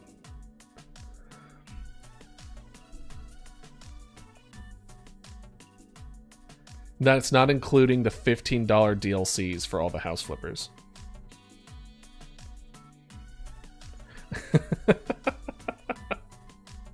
I'll allow it.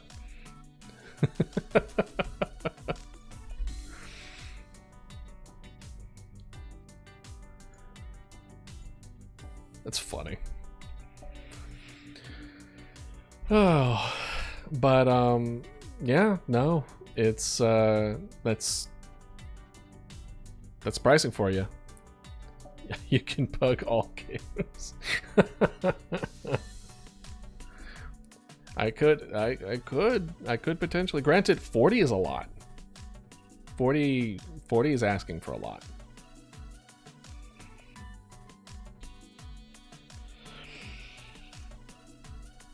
Are you Mr. Beast? No. Boy, I wish. Nah, I don't. I'm certainly not aiming for anything to that level either. But after a certain amount of money, it doesn't matter. Like you're never gonna spend it. And very much when my relationship with money is very much just, can I pay my bills? If I can pay my bills, I really don't care. For Apex? All right. After Apex, you get one more. And then we're moving on. Wait, Apex Legends? Isn't Apex free? Yeah, okay. I was gonna say, my guy, what? Are you on Steam? Where are you looking? Like, what? Hold on. Actually, they give me money. Yeah, it's really nice. I download it and they just put money directly in my account. It's pretty cool. Let's see. What games do I have on right now? I played Animal Well, so Animal Well's still on there. Barrow Trauma, Content Warning, Dave the Diver, Demonologist, Dome Keeper, Dredge, Elden Ring. I still haven't Shrouded. Let's see. Foundry. Thank you. I did download the Goblin Cleanup demo, so I have that. I've Grounded. Ooh, GTFO. That one's fun. I do like GTFO. Is still your password? You better not. I'll send you back, and you will never be able to buy games cheaply again. Helldivers 2. Oh, Lethal Company. I fucking love Lethal Company. It's so good. We still need to finish Outlast 2. Pacific Drive is also good. We're coming up to the end of Planet Crafter, Potion Craft, and Satisfactory. When that goes to 1.0, I'm playing the crap out of that game. You're not gonna be able to pull me off of it. Subnautica, and yeah, that's pretty much it.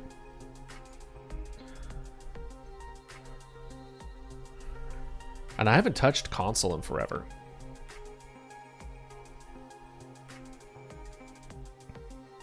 Because I have a PS4. How much did I buy Lethal Company? If I remember correctly, I think Lethal Company was like 15, 20-ish.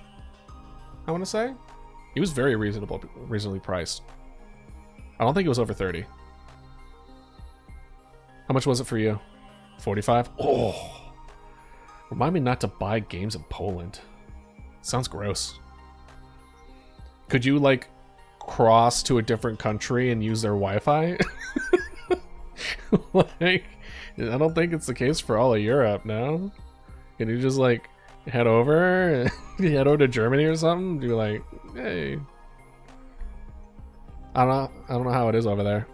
You need to just go to the USA. I mean, it's certainly farther. But I guess you would have to determine, like, the cost of the plane ticket and subtract it from all the games you would buy. You would have to, like, have a crap ton of games, like, ready to go to buy in order to make that trip worth it. And I would be very picky as far as which city you land in. Do I have dogs? I do not. I do want dogs, but I don't have a yard. I want to wait till I have a yard to get a dog. And I'm allergic to cats, so I can't own a cat. But I have nothing against cats. I love cats, but they know they can kill me. They pick up on it. Do I have a GF? No. No, I'm single.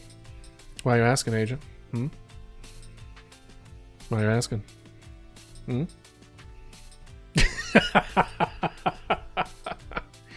My, what do they call them? Exchange wives, deliver wives. What do they call them? There's a whole thing for it. You're gay? Oh, I mean, yeah, good for you if you are.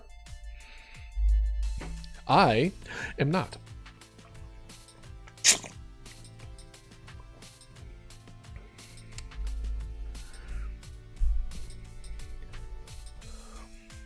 He's like, yeah, I got married to the US so I could play games. That's so funny, and that would be such a flex. That would be such a flex. So it's just like, listen. No, I was like, we're not gonna stay married, just enough to bring me over, and then I get all the games, and then we divorce, and then we're good, and then you're just off, going off do your own thing.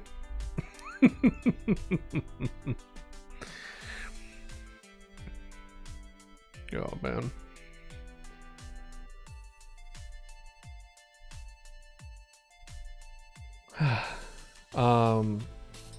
So we definitely want to keep.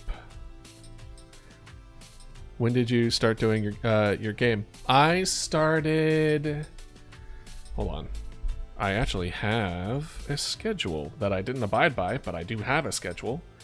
I started mid-May.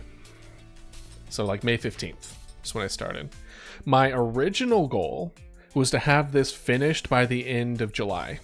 Well, it was going to be the end of June, but I gave myself an extra month, and it did nowhere close. Granted, a couple of things did get in the way of that. One, my original schedule was that I was going to work on this game 3 times a week, but after I did it for like a couple weeks, I burned myself out, so I moved it to 2 times a week, which is a significant less amount of time. And then that mixed in with like weeks trying to fix bugs and not deciding how to move forward with things. It just kept pushing like things way out of the water. But it's very much of just like, of course it's going to take a lot longer than you think. You don't know what you're doing. I don't know when the next time I'm playing Vista, to be honest. It's just kind of one of those games that when like Melon, Duncan, and I our schedule line up and we're like, what game should we play? That's just kind of on our list. I think the last couple times was Sundays. You'll be speedrunning. Are you that would be a crazy speed run to watch. I'm sure that there is speed runs for that game, but you would have to be so. I don't even know. I don't know how you would be able to do it super quickly without just wanting to throw up with going how fast you are going. You have 100th 100 hours. I mean, like the game that I have the most of, I think it's Binding of Isaac. Yeah, combined I have 600 hours of Binding of Isaac. And then Satisfactory. Oh, that is not okay. That music was definitely copyrighted. Well, that's fine. We're gonna put that back on loop. As soon as I heard the different music, I'm like, nah. 600 hours in Binding of Isaac, and then for Satisfactory, which I think. Nope, never mind. Satisfactory. I have 768 hours in Satisfactory. Nah, I can't do all music, especially when I put the VODs up on YouTube. It gets flagged.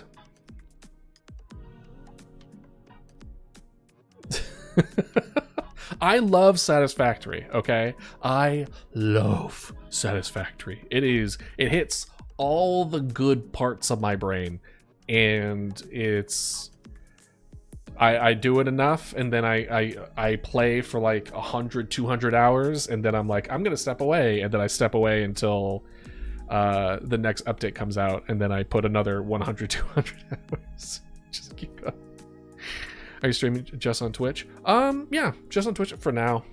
I may decide to like dual also YouTube, but I don't have any plans of doing that anytime soon. Okay. Yeah, it's pretty much just I mean, I was getting I wouldn't say pretty hard into YouTube, but I was utilizing YouTube for a good couple months and was actually doing pretty well. But I was finding that like all my time was being put into it between like like editing a video, making the shorts, making the thumbnail, like all that other kind of stuff. Like there just wasn't enough time for me to work on the other stuff for stream that I wanted to work on, like the new screen coming online screen, and like I want to make some like lore videos for you know Mama Dodo and Idealist and all that. So I kind of had to like drop that. You can try stream on YouTube and Twitch. Yeah, I know you can dual do it. I don't know if it's the best thing to do without having like a solid community already. Yeah, YouTube is not great. I know that the music I'm currently playing is good on YouTube. I know that. I've already saw the copyright stuff for that. That's fine. And then eventually I plan on making my own music, so then I won't have to worry about it.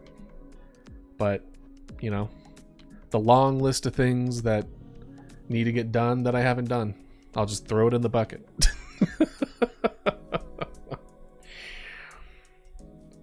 But I think the next main thing I want to work on is the lore video, because that's going to be the updates for the follow and sub animations and sound effects, the hopefully updated animations for stream avatars. I'm making little compies, like little pixel compies that y'all can control, and then with it will come with like its own music and stuff like that. So I'm excited for it. Do you know you can play custom maps Viscera on Steam? I did not know you can make custom maps. I wonder if it's similar to like Killing Floor, because as far as my relationship with custom maps, Killing Floor was the big one when I was growing up. In fact, I started to make my own level for that game, and then stopped and never finished it. Can see other people's and what they did. Oh, that's true. Listen, if any of them have any guns on the ceiling, I think I'll pass. I think I had enough from that one that we did. That was messy. Oh man.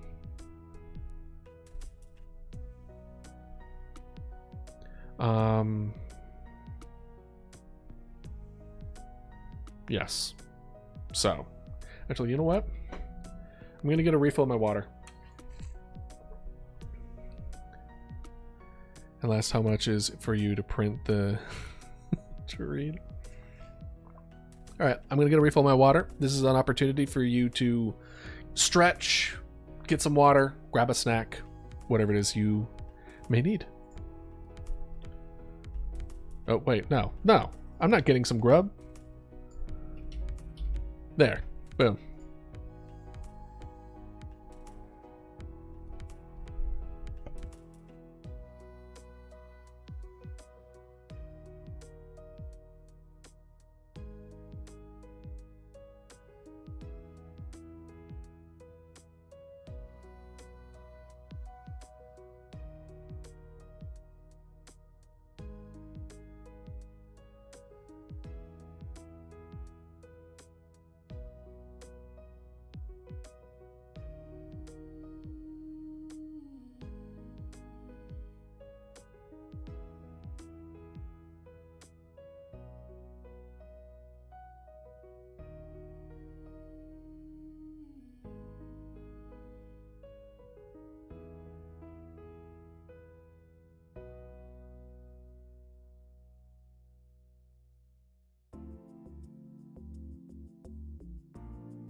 I'm back.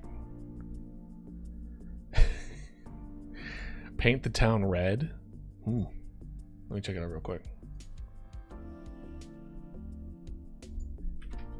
Paint the town red. Ooh. Certainly doesn't look like a cleaning game. In fact, it seems kind of opposite. It's a dirtying game. $20.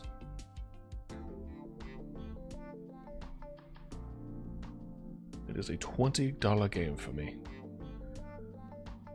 This is funny.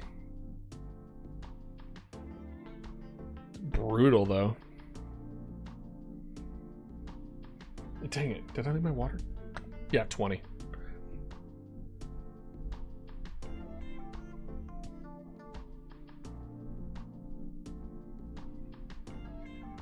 $100. I'm noticing a trend. I think yours is just 5 times. I think it's 5.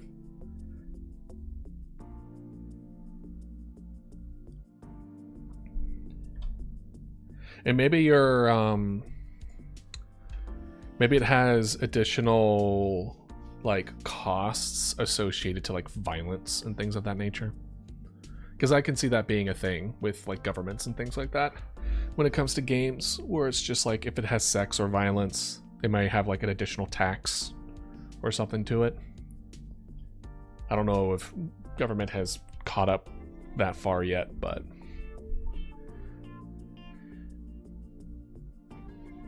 Hello Neighbor? How is Hello Neighbor now? It's very different from what it used to be. Or maybe I'm thinking Hello Neighbor 2. It is 75% off right now. It's only $8 at the moment.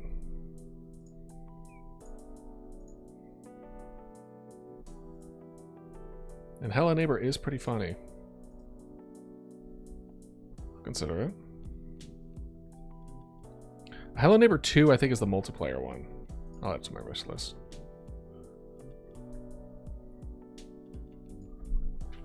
Hello Neighbor.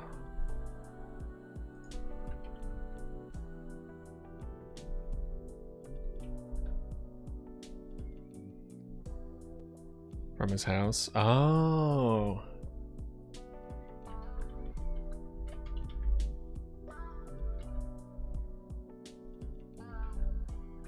Every tink? Fun to watch.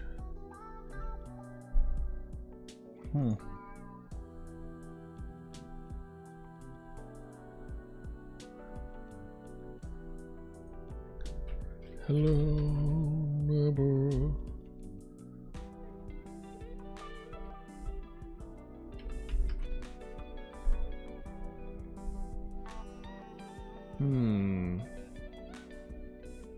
Okay. Okay. I'll consider it. I add it to my wish list.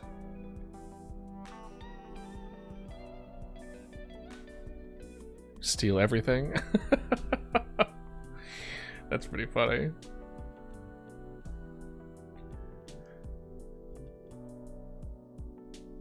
Okay.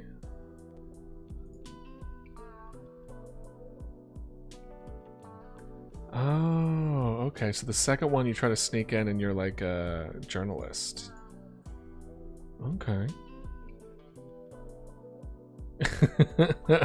All right. Okay.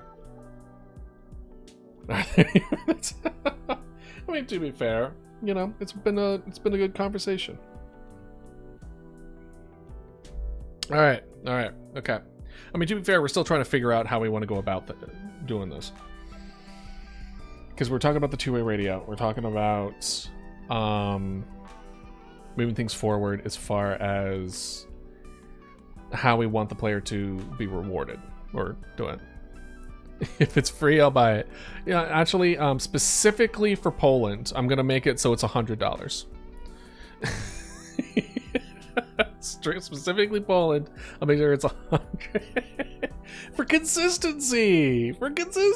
Here, I'll make it free in the US only, so then you have to come to the US to buy it.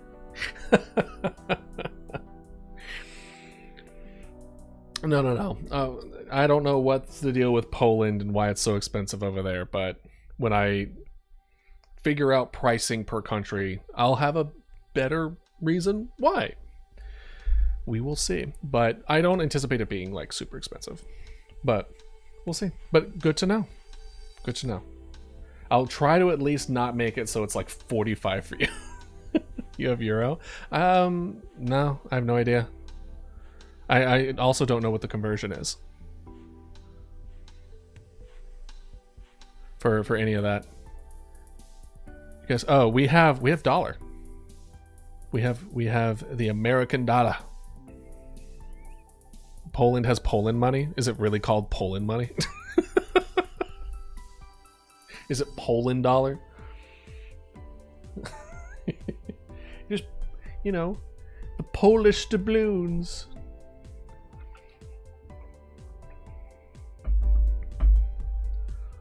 All right. Anyway, okay. So, back to the game. We want it to be able. We like the idea of them being able to communicate with each other. We like to be able to hear what's happening and then how the interactions between the characters interact with each other when things go to shit. So, Poland's 125. At least you don't have to deal with the nonsense over in the US where we have like a penny, 5 cents, 10 cents, 25 cents, 50 cents question mark as well. We have 50-cent coins as well, but no one likes the coins. Everyone hates the coins, but we still have coins. And then we have 1, 5, 10, 20, 50, 100. Yeah. Anyway,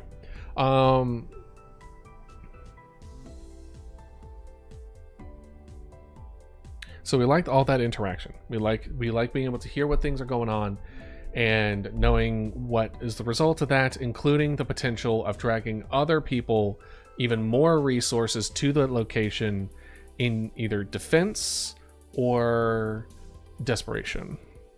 No, you're good, Agent. It's wonderful talking with you. So you're solid. I just won't be able to go in depth with conversations as I have been so far. I'm never gonna front you on trying to interact with the chat. So no worries.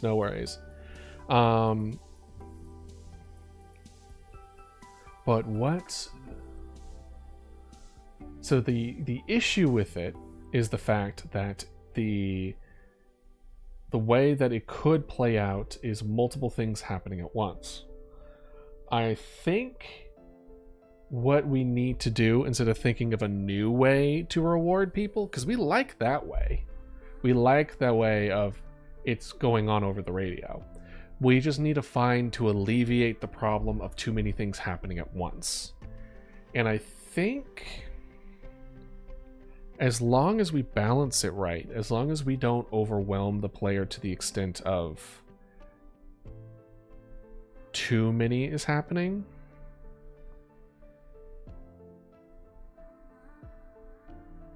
at the same time, certainly I don't think they would talk over each other.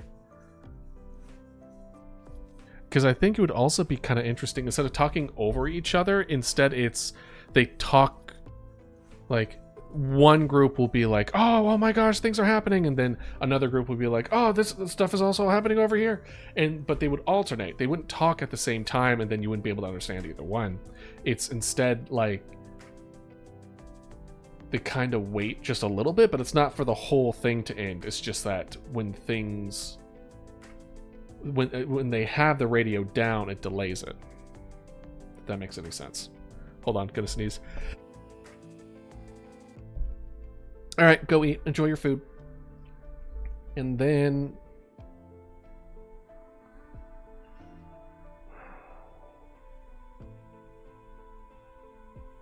what? So if we were, thank you. So if we were to look at the interaction So we will flashbang alert. And we will make this, the results of the decision is shown to the player by radio system. And the caution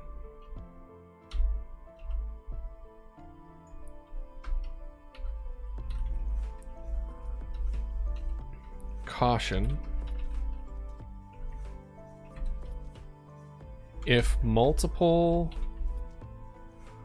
radios are going off at the same time, have delay based on presence of sound.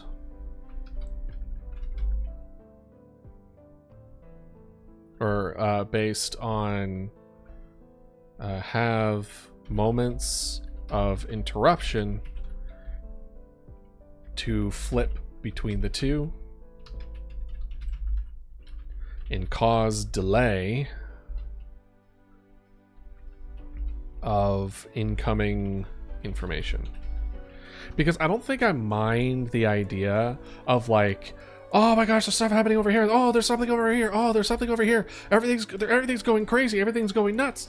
And like you can't keep up. And that feeling of just like, oh my god, I am screwed. Like there is no way I'm gonna be able to live through this.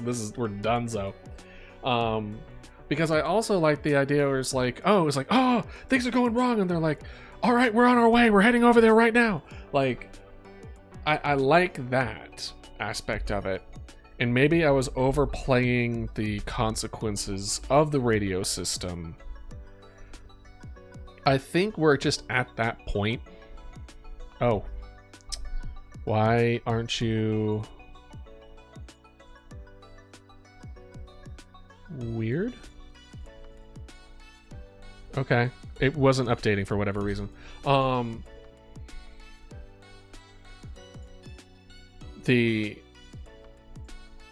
just at that point where we just need to test the radio system. We just need to try it, see if we can make it work. And then if it doesn't work, then we go back to the drawing board. Because I think of all the potentials that we had before, whether it be the audio or the visual, I think the two-way radio is the most interesting and the most that I like so far, that we can move forward with it. So, now that we have made that decision, what's the next thing we do? I feel like we've been on this in particular for like a week now.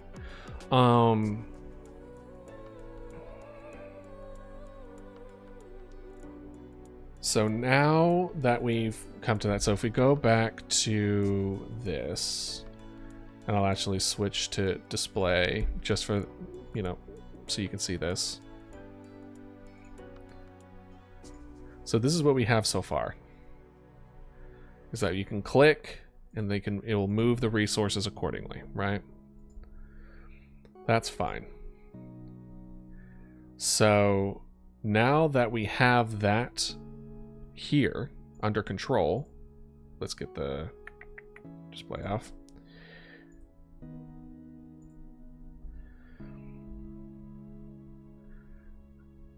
The system, the interaction that we want with it is I kind of realized that it didn't really answer the interaction. Shit. Oh no, it didn't really answer the interaction problem at all, did it? I mean, it kind of did. To a kind of to the side, it kind of did, but I still am not 100% honest. Like, okay, so we're not going to do click. We're not clicking on the things.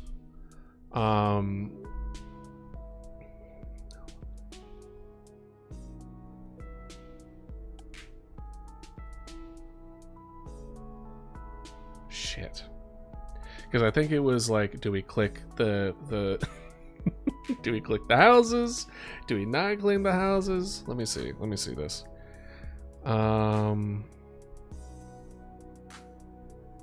Player decides when to receive transmission. No, we already discussed decisions.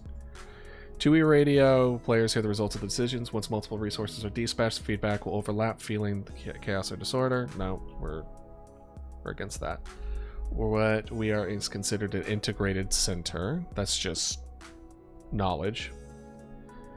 We added the lore that we have only recently integrated the CAD system, which is computer-aided dispatch, by the way.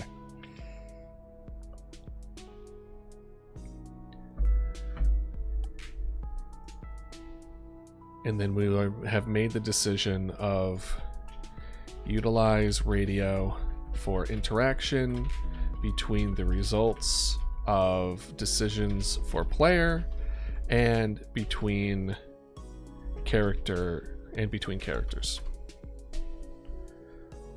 Okay.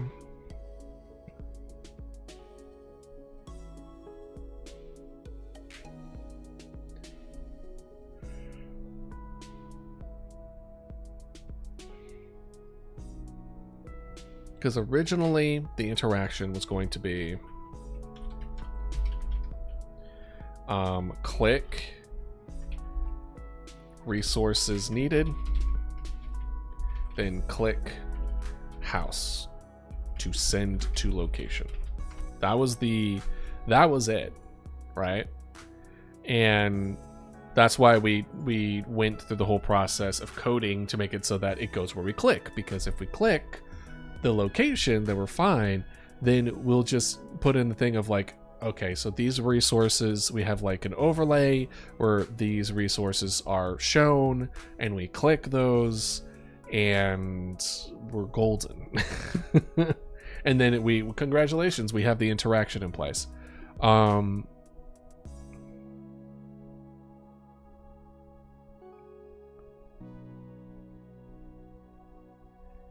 Because not only do we need the interactions,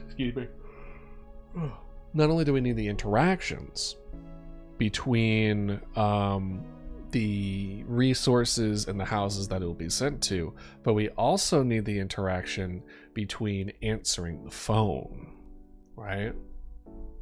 And originally we were thinking of, oh, we'll have it so that you kind of like zoom into the computer screen, and that's your map, right? And then you kind of like lean back out of the computer screen to then answer the phone. So you can't really see it as well.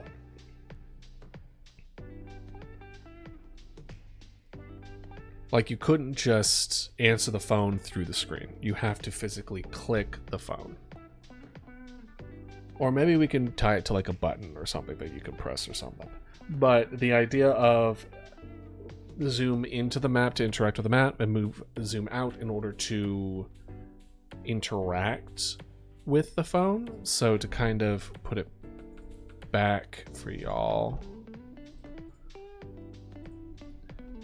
this block here is the phone.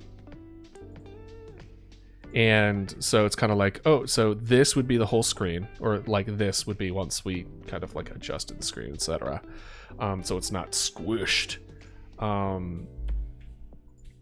And it would be the whole screen, and then you would zoom out, and then you would click this, and you would answer the phone, and then you would click the computer again to zoom it back in, and then as you're kind of answering the phone, or give the answer to the phone, you can be messing around on the screen.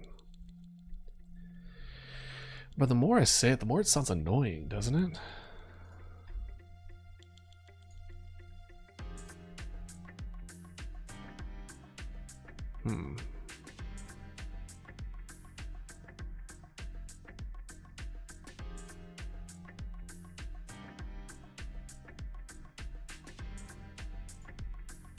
I just like seeing it move around.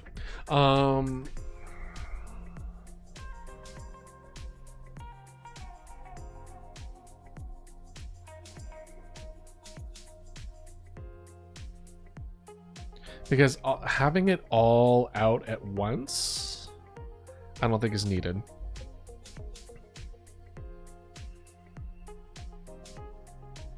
I think it leaves too much out there. Well, maybe not.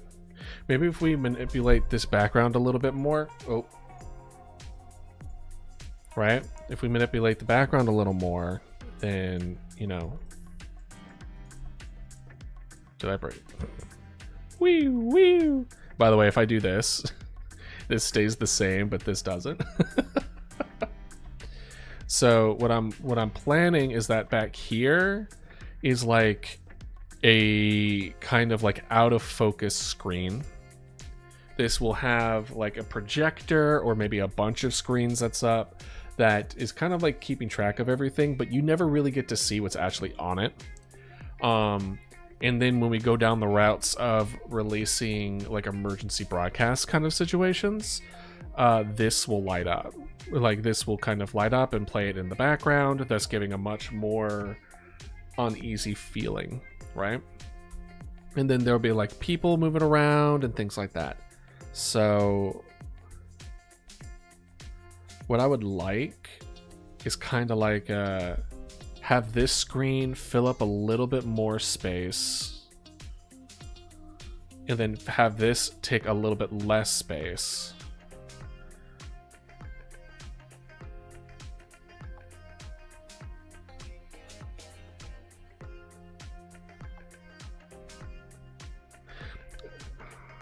I guess I'm trying to figure out mentally as far as how I want to go about it, because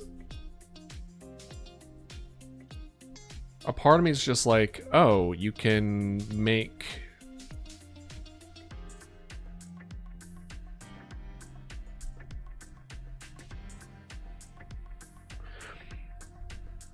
like, do we want an overlay? Do we want a menu selection where it's just like, okay, send it here, or not? I was thinking that it would just be like right here.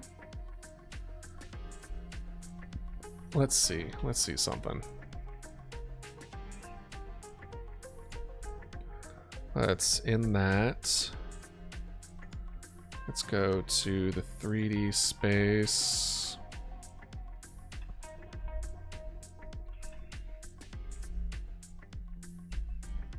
All right, so now what we're gonna do, we're gonna kind of move this a little bit. Same with you. And we are gonna extend this out.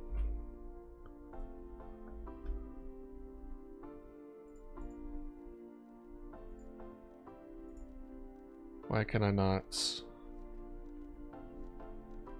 Where are you? Why can't I select things anymore? Where did I lose you? Computer. Where are you? There you are.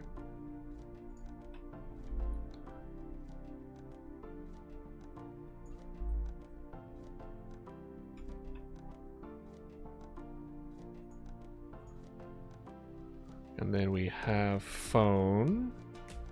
Why is it all the way down there? What are you doing? Let's see here. We want to kind of like this. Maybe something like that. Then let's preview.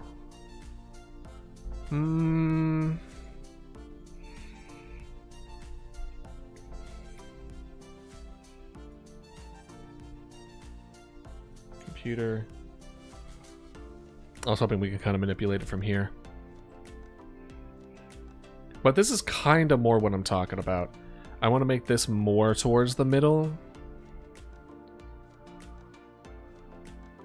I originally was going to have it so it was kind of more on the right side, and then you'd have the left side being the phone, and then the right side being the computer.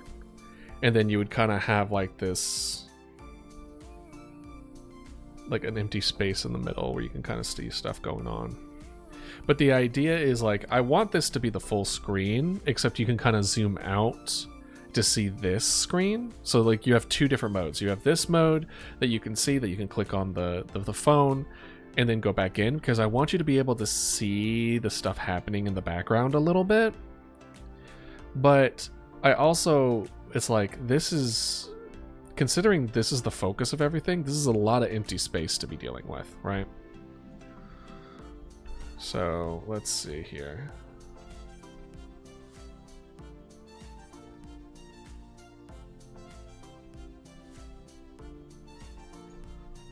And then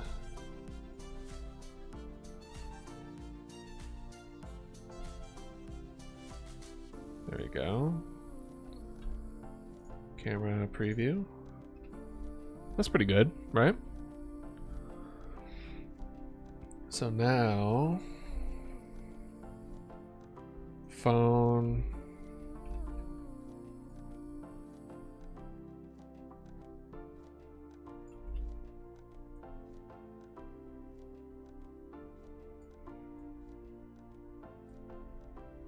Something like that.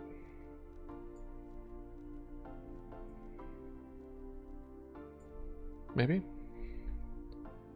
No, let's check it out. Kind of like that. Stuff happening back there. Desks and people moving over there.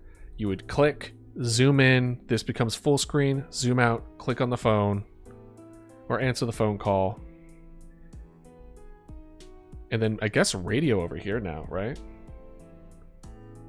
So let's go ahead and make another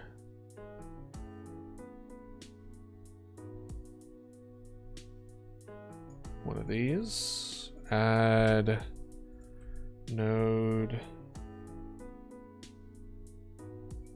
create, and this is to radio. And then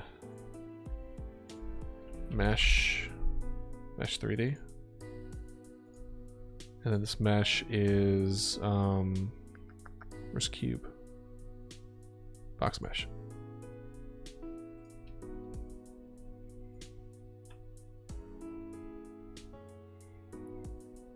Woo! Biggin'. So we want something like that, and then kind of like a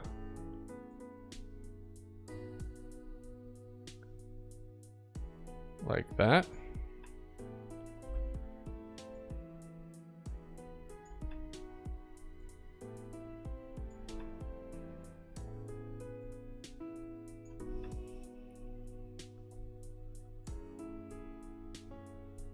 Like that. Kind of like that.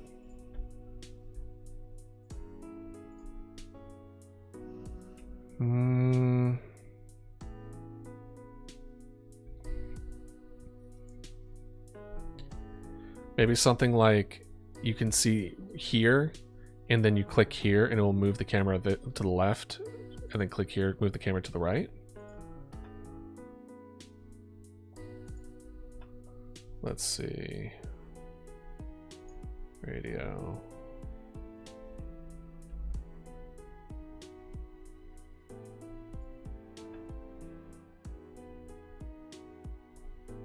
Now, maybe?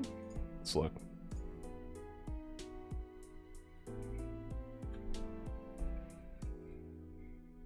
Maybe the computer's too big?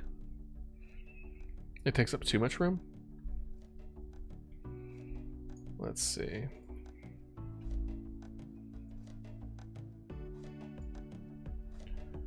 Then sub viewport. Boop.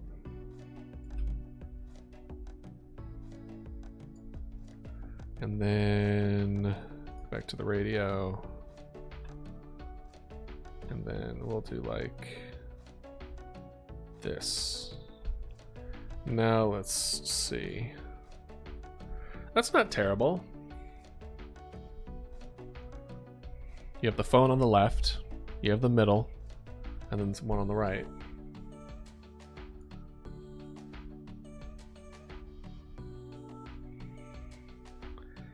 And then this will be, actually, it would be raised up a bit, wouldn't it?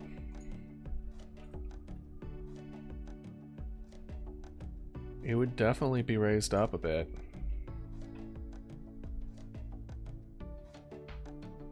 Kind of like that. And then the viewport, same thing. We'll turn it a little bit this way. Just a little more. Yeah, a little more this way. Yeah, okay.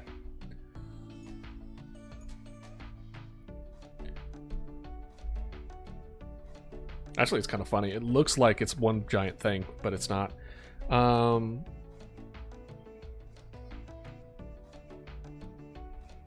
It's a little too high, just a touch. So let's see here. Just a little bit down. A little bit down. Kind of like that. Okay. Because I want to see a little bit off the top. I want to see a little bit off the top. That's a little bit raised. We have the computer, the keyboard here. We have the phone there. We have the radio here. Which I think we can actually move the radio a little more now.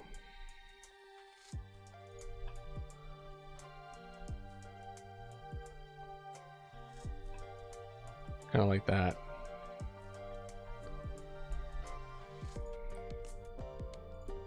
Yeah. So we have the two-way radio on the right. We'll be able to hear everything. We have the computer in the middle that allows us to see. The viewport needs to be just a little bigger. And then we have the phone on the left. And then we'll have like keyboard and stuff like that.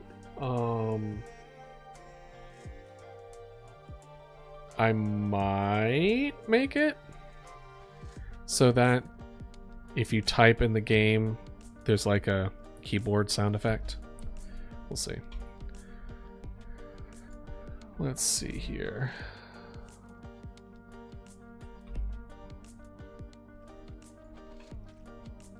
There we go. Let's try that. Better. That's better. All right, let's see how this looks.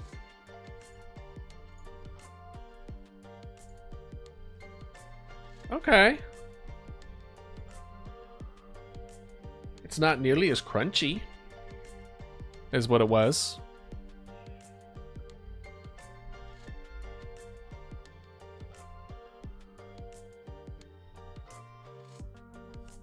We'll need to do some like effects to it.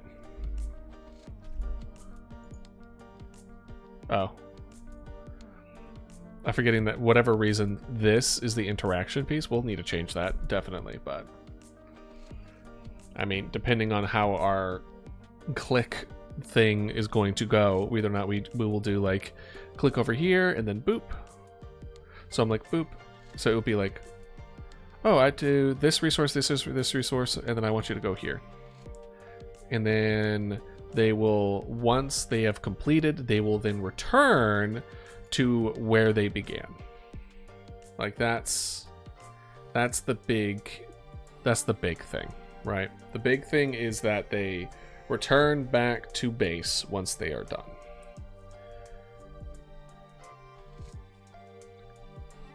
And this will know where those locations are, right?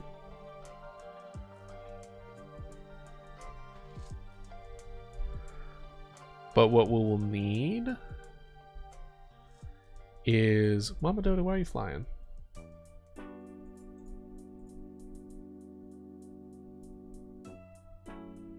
There we go. There we go, Mama Dodo.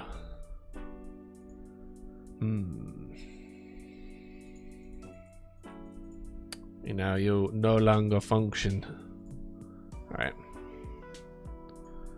We'll just end that there. So I think that's fine. I think that's fine to go. Being able to be like, okay, cool, and then I click the phone and then it goes to the phone. I feel like we need to add a little bit something to it, no? Because if we're going to make it so that you have to turn away from the screen in order to look at the thing,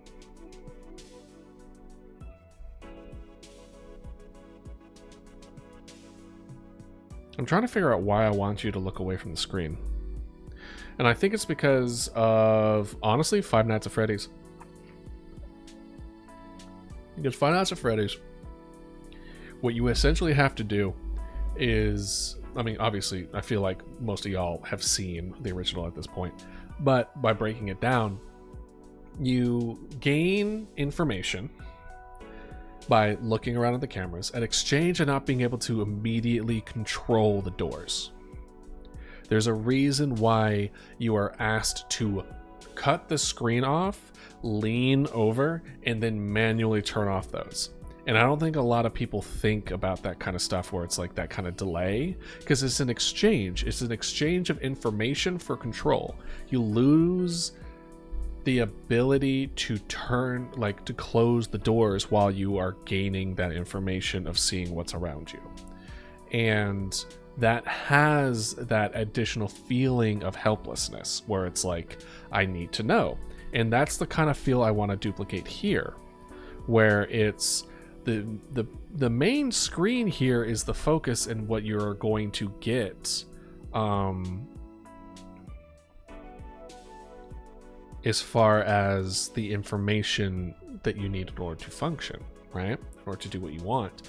But if you want to interact with something, you need to be able to interact with the two-way radio. You need to do something, and you need to, if you're going to interact with the phone, you need to look away as well. You don't get to have both the information of everything in front of you and while being able to answer the call and or send out the proper resources through the phone or through the radio.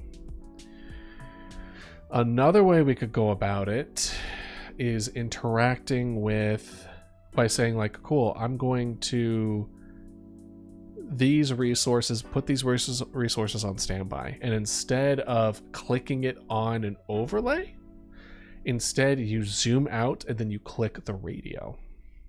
Maybe the two-way radio is how we're going to go about to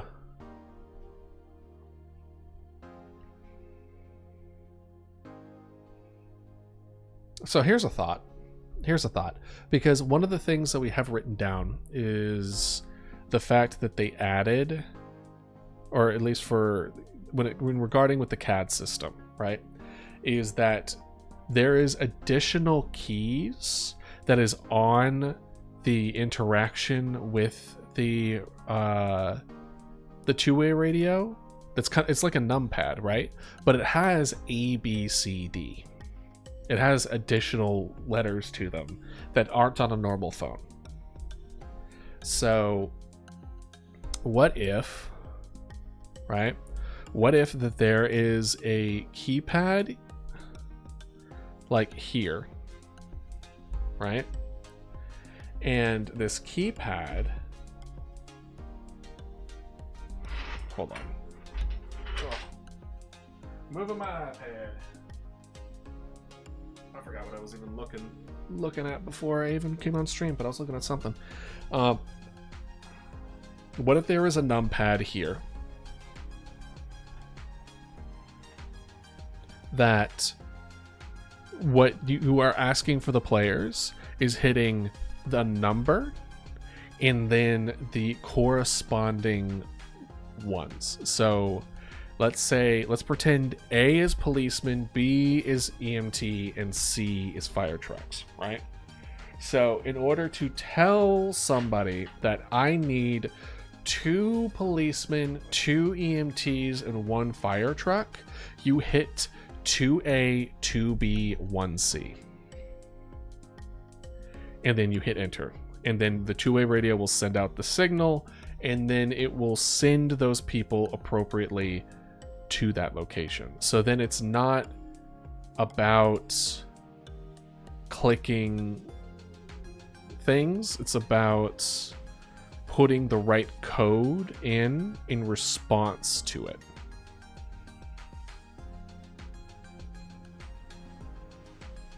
I think that could be interesting. And it gives the feeling of an older age where a lot of that kind of stuff wasn't software, it was hardware, you know?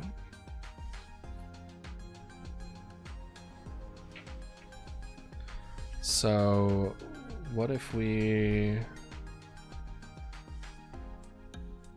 Office 30 node. This one is numpad. That's numpad. And then we do mesh. This is also a box. Let's go ahead and transform this into like 0.5. No, shorter. 0.25. Yeah, something like that.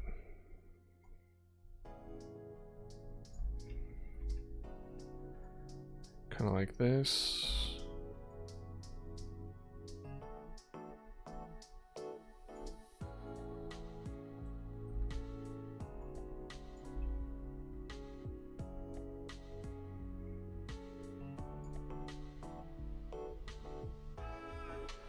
Kind of like this.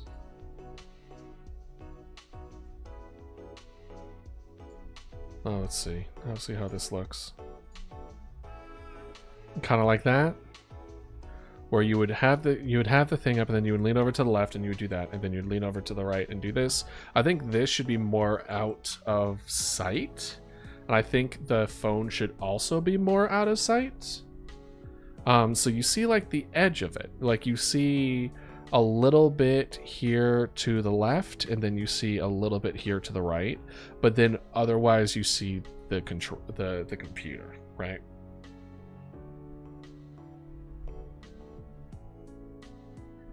I wonder if that means we need to... Can we...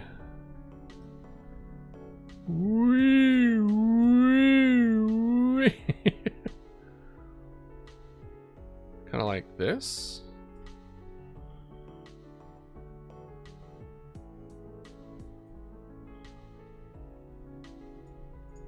This was at 75, and then whoop, whoop, whoop. Oh. Interesting. And then what does far do? Okay. Interesting. Whoop, no.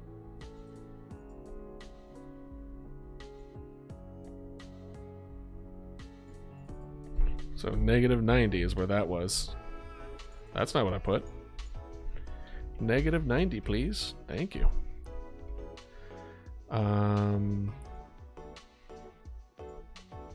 That was definitely 0. I hit all of them but the correct one, apparently. Man, that's so bad. Yeah, no, we're leaving that as 0. And then we'll just do it like a little more up. Like that. Because I was going to say, like, there's no way. I mean, that's still reasonable height, no? And then we'll just have this a little bit more over there. Go out, you lean, look over. You still see a little bit of the corner of the screen, and click that. You go over here. You would zoom in on the numpad, and then you would be able to be like, okay, 2A, 1B. Bang, C. And it's like it would have the A, B's, and C's, or the A, B's, and C's. It would have A, B, C, and then D, and then there will be like a picture of police that is just kind of like a sticker of a police vehicle on A sticker of a police vehicle on B, a sticker of the fire truck vehicle on C. Like it shows that people were there being like, hey, this is the cult, this is what each one means, but it doesn't strictly tell you that. You just have to know it, but people will always find shortcuts to make things easier for themselves. That's just how people are. That's just human nature, baby.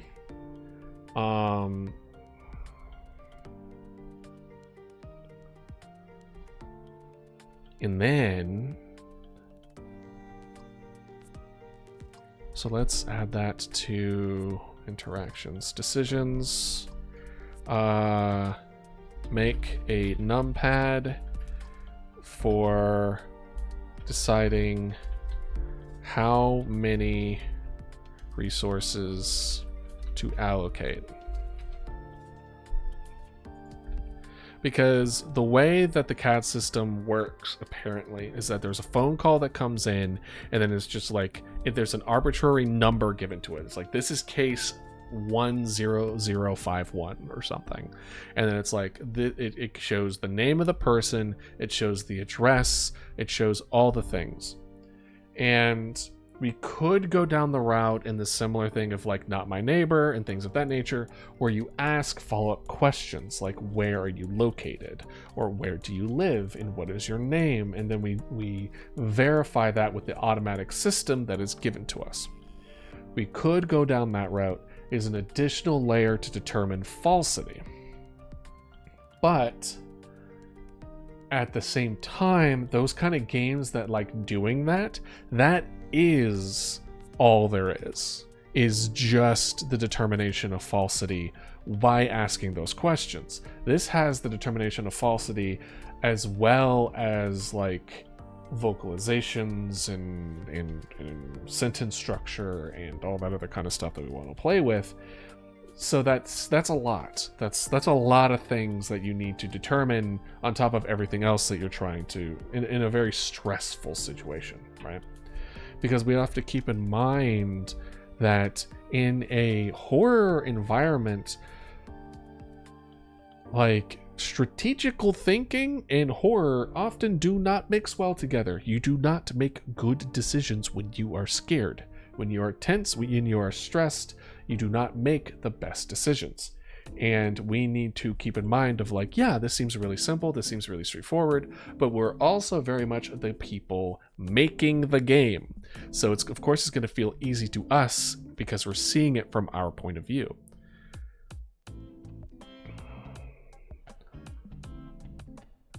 So by also adding it like, oh, you need to verify, I don't think there's any kind of verification. I think instead there's like a little screen that will pop up that is just like, the call is received from blah. Or maybe what we could do, what if we had like a little printout machine here? What if we had a little printout machine where it's like a receipt printer, right? And then as the call comes in, the printer will go like beep boop beep beep beep boop, and then it's like, okay, the case number is blah, this is it over here, this is the location, etc. And it just slowly keeps building over time. And so if you want to check your history, it's right here, over here, where it's like they have everything printed out. And then you can kind of like scroll through being like with the arrow keys or something and be like, oh, okay, we're gonna take this, and then we can just keep on scrolling up to like, what was the first thing that we faced, what happened there, what was the second thing you faced, what happened there, right?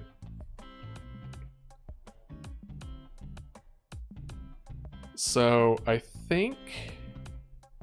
like that a lot. And oh my god, what? Sorry, I just saw... Is that chicken?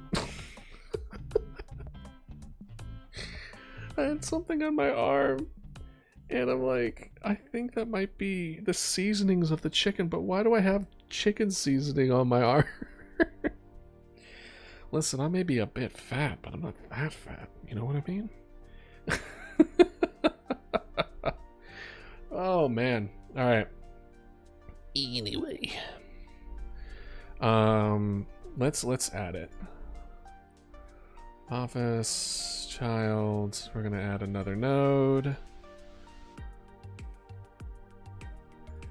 We're going to add another mesh. We're going to call this one printer. And then this is going to be another box.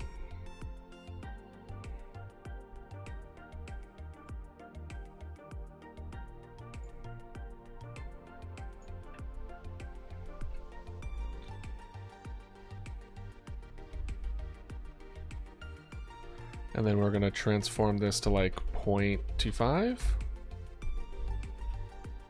ish.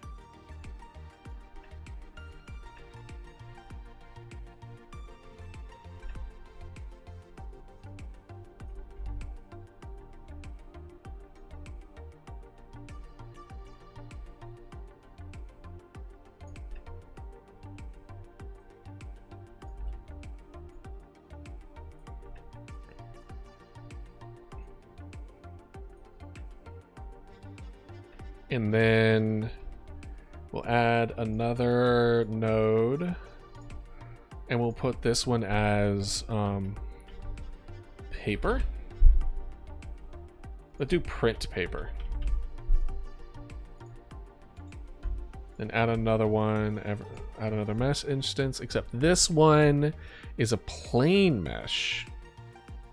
I wonder if this is how it's going to go. Because there's a box capsule. I don't think it's a good idea to do the capsule one to make it a cylinder and then it like unrolls. I think that's no. Ribbon trail? What's a ribbon trail?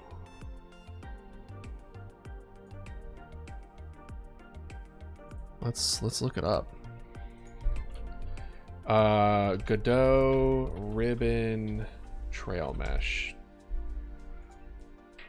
Represent a straight ribbon-shaped primitive mesh with variable width.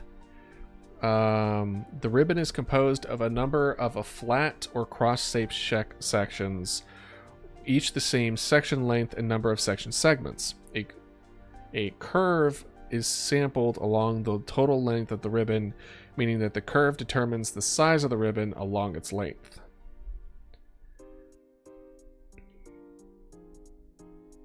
So we can make it so it's like flat or has a cross shape. Determines the size of the ribbon along with the length. Section segments. I mean, the fact that it comes in segments make me think that we actually chose the correctly. Because we want each of the ribbon. We want each of the, not ribbon, but like each of the mesh. Maybe new planes. See, the planes mesh, I feel like isn't quite right. Tube, no. Point mesh, interesting. No, we're gonna try ribbon. We're gonna do ribbon mesh. Oh, look at it. And then we are going to transform this to 0.25. Or we'll do 0.15.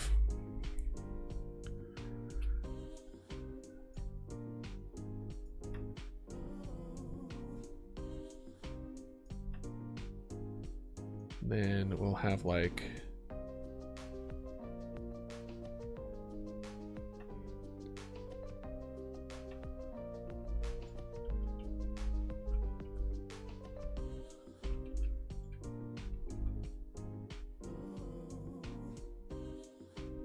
that. Okay, so it looks like it kind of has like a cross section. Surface material override, skeleton. Where was the thing that it was talking about? It said it was like I could make it either 2 or a 1 to make it like cross. Shape flat equals 0 is a mesh of a single flat surface, and shape cross equals 1. So we want it so it's flat. We don't want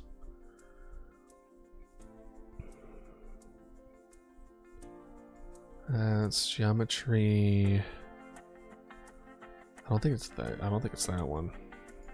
Visibility range.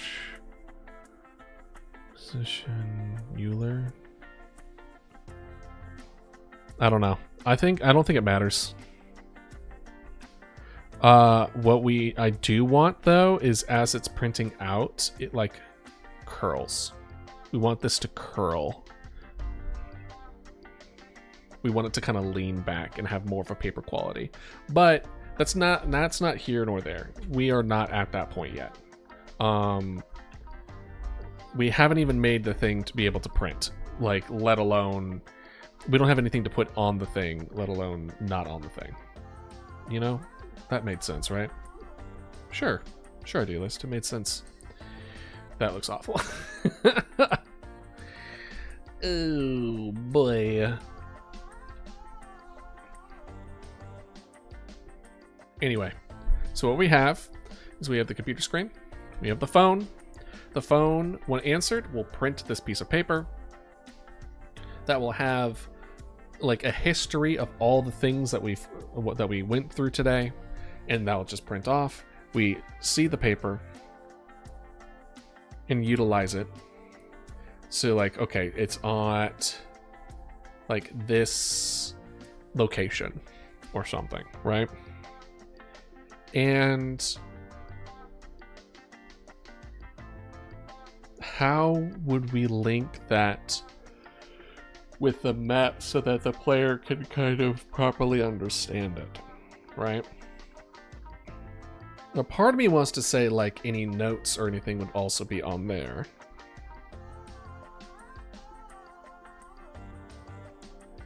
But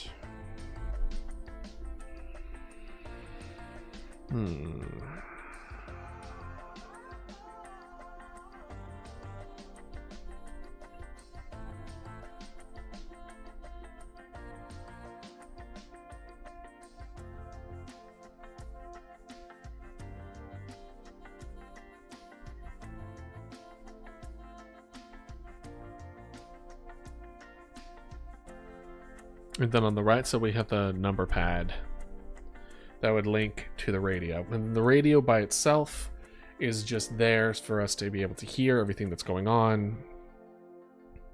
It seems kind of cluttered, so we'll definitely need to kind of spread the love a bit. So let's see here.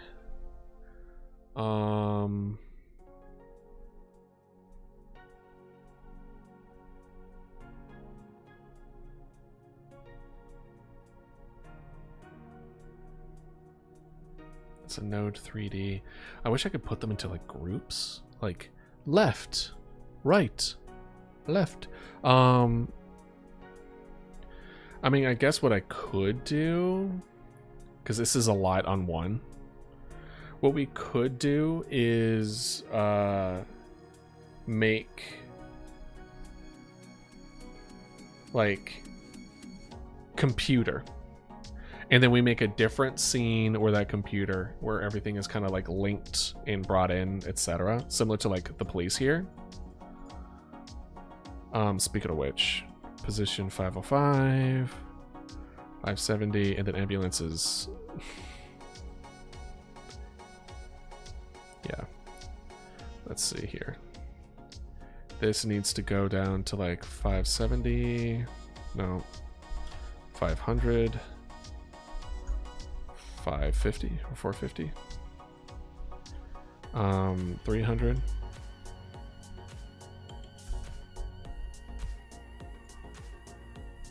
There we go. Boom. So 480. And then this is, should I do 315? Yeah. There you go. Boom. Anyway. So like similar to these are now, this is a completely different scene. I think that's kind of similar to the camera and is fine. I think the viewport quad and the computer should be its own thing.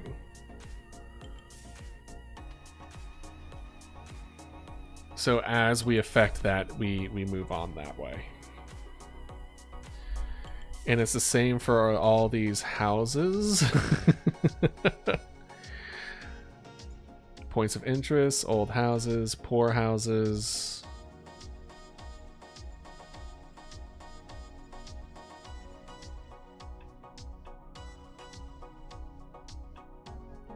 I mean, we already have it like different sections and stuff like that. And then the animated sprites are just kind of like there.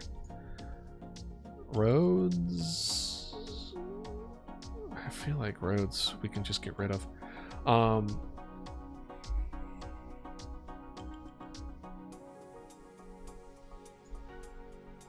As far as everything else, the computer definitely needs to be. The phone would definitely be kind of its own thing, because we also want to combine the phone with the printer, and then the print paper on top of that.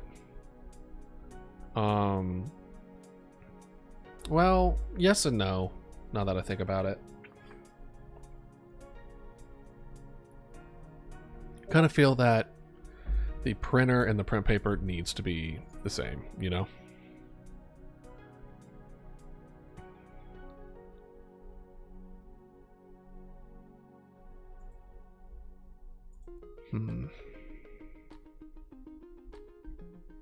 What was I saying? The print paper should not be the same. Because what we want, or not the printer, but the, what the hell am I talking about? I think my brain's starting to shut down. The phone and the printer should not be in the same thing.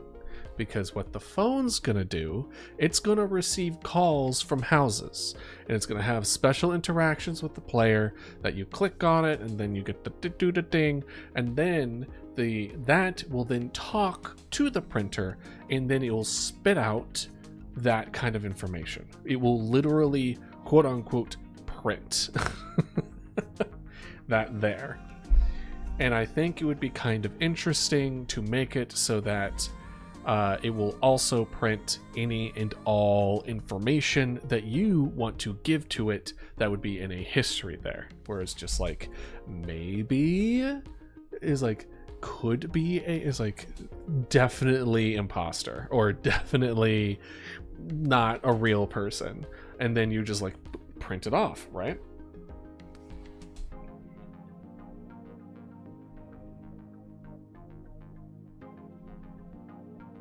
So one thing that I was kind of thinking is,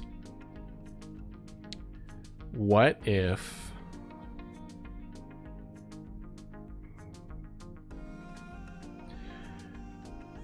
because we have ABC, one goes to one goes to another, one goes to another, like as far as that goes. But we have D that is also available. We could, there's two things that I'm thinking about. One that I thought earlier, one that I just thought of right now. Is we could use D as like secret codes. We can have like hidden shit in the game that we want, right? We could go down that route. That is so much extra that we don't need to do. You don't like go into, but we can. A lot of these games do have secret shit and secret codes, so I don't see why not. I don't know if I want, that's something that I want to stream, I guess, for the lack of a better word. If I'm making little secrets for people to find, I feel like that's one of the things I shouldn't stream on.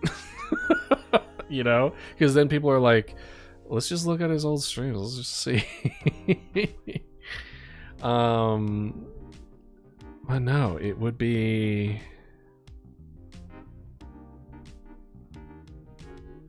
the other thing that I was thinking that what the D could be is, what if D was the code for imposter?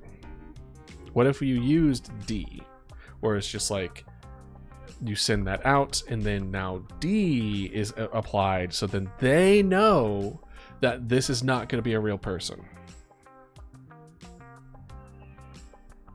So they are prepared ahead of time.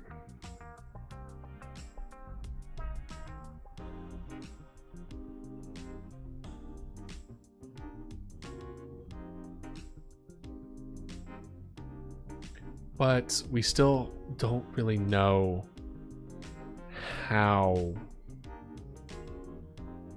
we want the resources to be allocated when things go wrong. We still haven't gotten a decision on that. And to be honest, this is not the place to make that decision. We are still very much on that interaction. So we want players to receive a phone call that will create a printer. Then we make a decision based on that. on the phone call that comes in. So how would we allow the player to make a decision? Is it a drop down? Is it a kind of like RPG-esque kind of thing where you hit like, oh, you can select, we'll send it right away, or this, you know? Do we respond? Does the character respond? Because something tells me they should, but at the same time, that's a lot.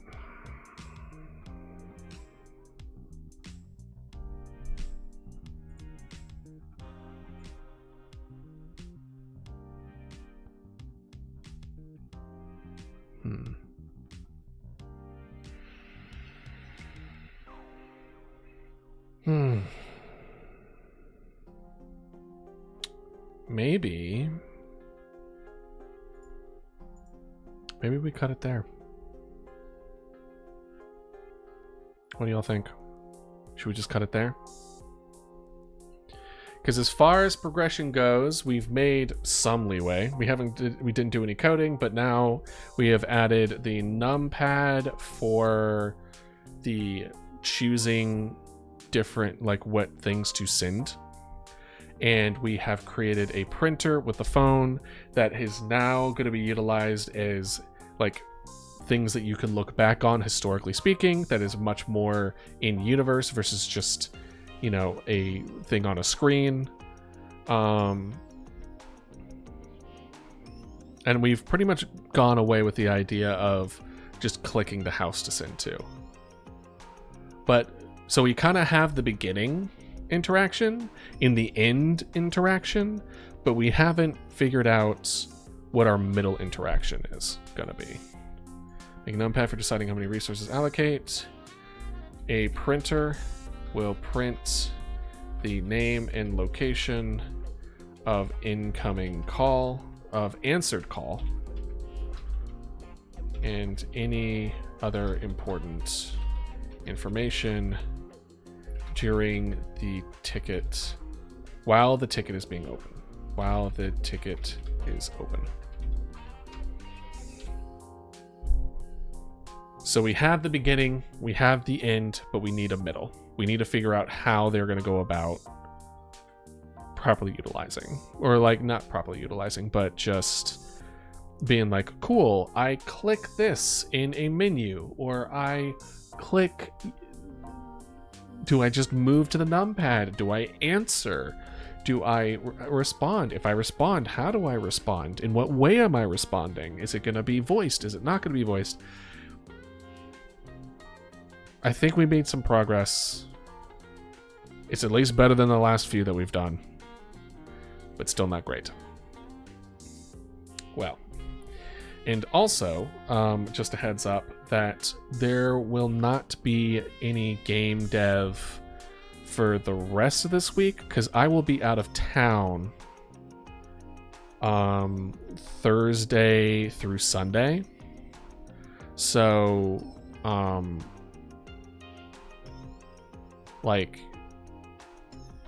so y'all won't see me until next Monday, so a week from now.